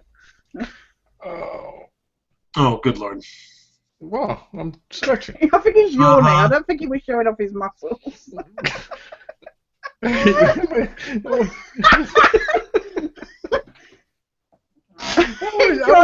thought you were like, yeah. I was stretching. No, first of all, they're stretching. He's like, I'm not doing anything. I'm just sitting there being normal. Yeah, that's normal. This is Mojay Part 2 is better than Part 1. It's great to see you in the chat, Tash. Oh, thank you, Ashley. Oh, you know, I don't do many chats with Tash, and Yeah, I know. when I You don't do, it's see me good to. often. Yeah, And it's when so rare to get together now. You know. And when we do, it's always a great combination. Like a lock. Oh, oh. Well, anytime we have Malcolm and I have a chat, Tash, you're more than welcome to join us. I'm just glad you guys had a chat again, because obviously, you know, you've not been able to do them and that, so it's good that you've been able to do this. So thank you for having me. I've been able to do more now, so it's good. Yeah. It's definitely been fun. It's definitely been fun, that's for sure. Oh, no doubt. And you really added a lot to it, Tash. Yeah. I did not. So You thank did. you. Yes, you did. Very much. You did. Very much appreciated. Yeah, thank you. You know what? I can't. So funny because I can't do a Cockney accent to save my life. Because every time I try, I sound Australian. It's true, you do. It's so annoying because, like I say, my sister, she always thought that she could, you know, that she was Cockney and stuff like that. Because we're from just south of London. My sister, she'd be like, "Yeah, I'm London. I just," and she'd go, and I'm like, "Oh my god!" But the thing is she would start slipping into her normal voice, and then it would be like she'd realise that she was slipping into her voice, so she'd be like, "Yeah, so I like it." I'm like, "Oh my god, just stop." Don't you just hate it when people try and do Cockney accents? It's awful. Yeah. Stop embarrassing yourself. Yeah.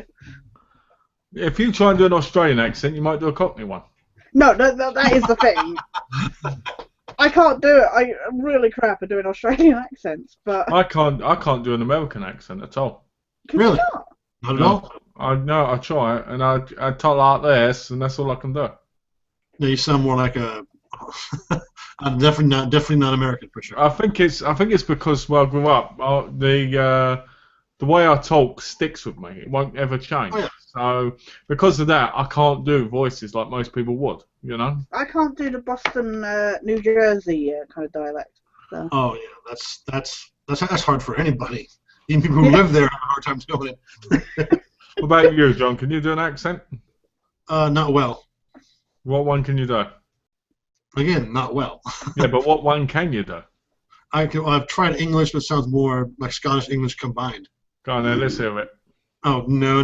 That's not Come on, I tried mine. You try yours. You tried yours. I tried mine too.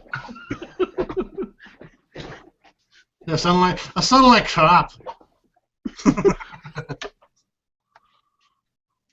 So. You know what? I used to say I could not do a Scottish accent, but if I do my Mrs. Doubtfire voice, that's when I can do a Scottish accent. So.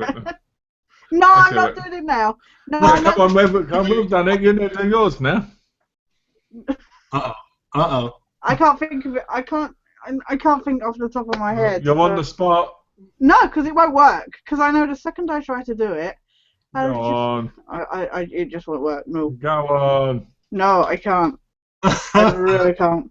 Not that one. Because sometimes I have to get into it before I do it. So I can do I can do like Brammy accent. I can if I want to, and I like to go to Wales every now and then if I'm feeling up to it, and I like to be down in the countryside, where I can milk my cows and hang out with the sheep, and and you know, a bit of northern kind of thing, you know. So I guess it depends where you want me to be from. So pretty damn good. That's pretty good. Pretty damn good. That's my trip around England. But yeah. Cool. Yeah, about time for me to get my butt on. Yeah. Yeah, the chat hasn't actually started yet. It's chatting in about two. It's starting in about 2 minutes. You haven't clicked live yet, have you? No, it's starting in about 2 minutes. Well, it's been a nice fun chat, hasn't it? Yeah, 3 hours Thank you flew for by having me again. here. And it's lovely to see you again, John. So Always good to see you, Tash. Always. Hopefully we can do it again soon. yes, and of course it's nice to see Malcolm again. But I saw him like 12 hours ago. So It was actually 12 hours ago, wasn't it? no, it was a bit more than that. Probably more, 16 hours. But yeah, Yeah, it was 16 hours. yeah. Not bad. While I was getting his trophies. Oh. You know that's going to be one of those things now, just like. Oh yeah, every week. You know what? When he gets a new game, it'll be. So what one of the trophies do you want me to get for you? Hey, Mirror's Edge has got 600 odd collectibles, so good luck with that for me. Our friendship based on collectibles. That's just going to be like, it's going to get so good that Tess going to be like, mic drop.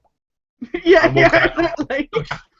I was kind of like that on Uncharted 4, because Malcolm watched and I knew the levels, like, backwards and forwards, and Malcolm's just like, so fascinating watching, because I was just literally running straight through and automatically going to the places.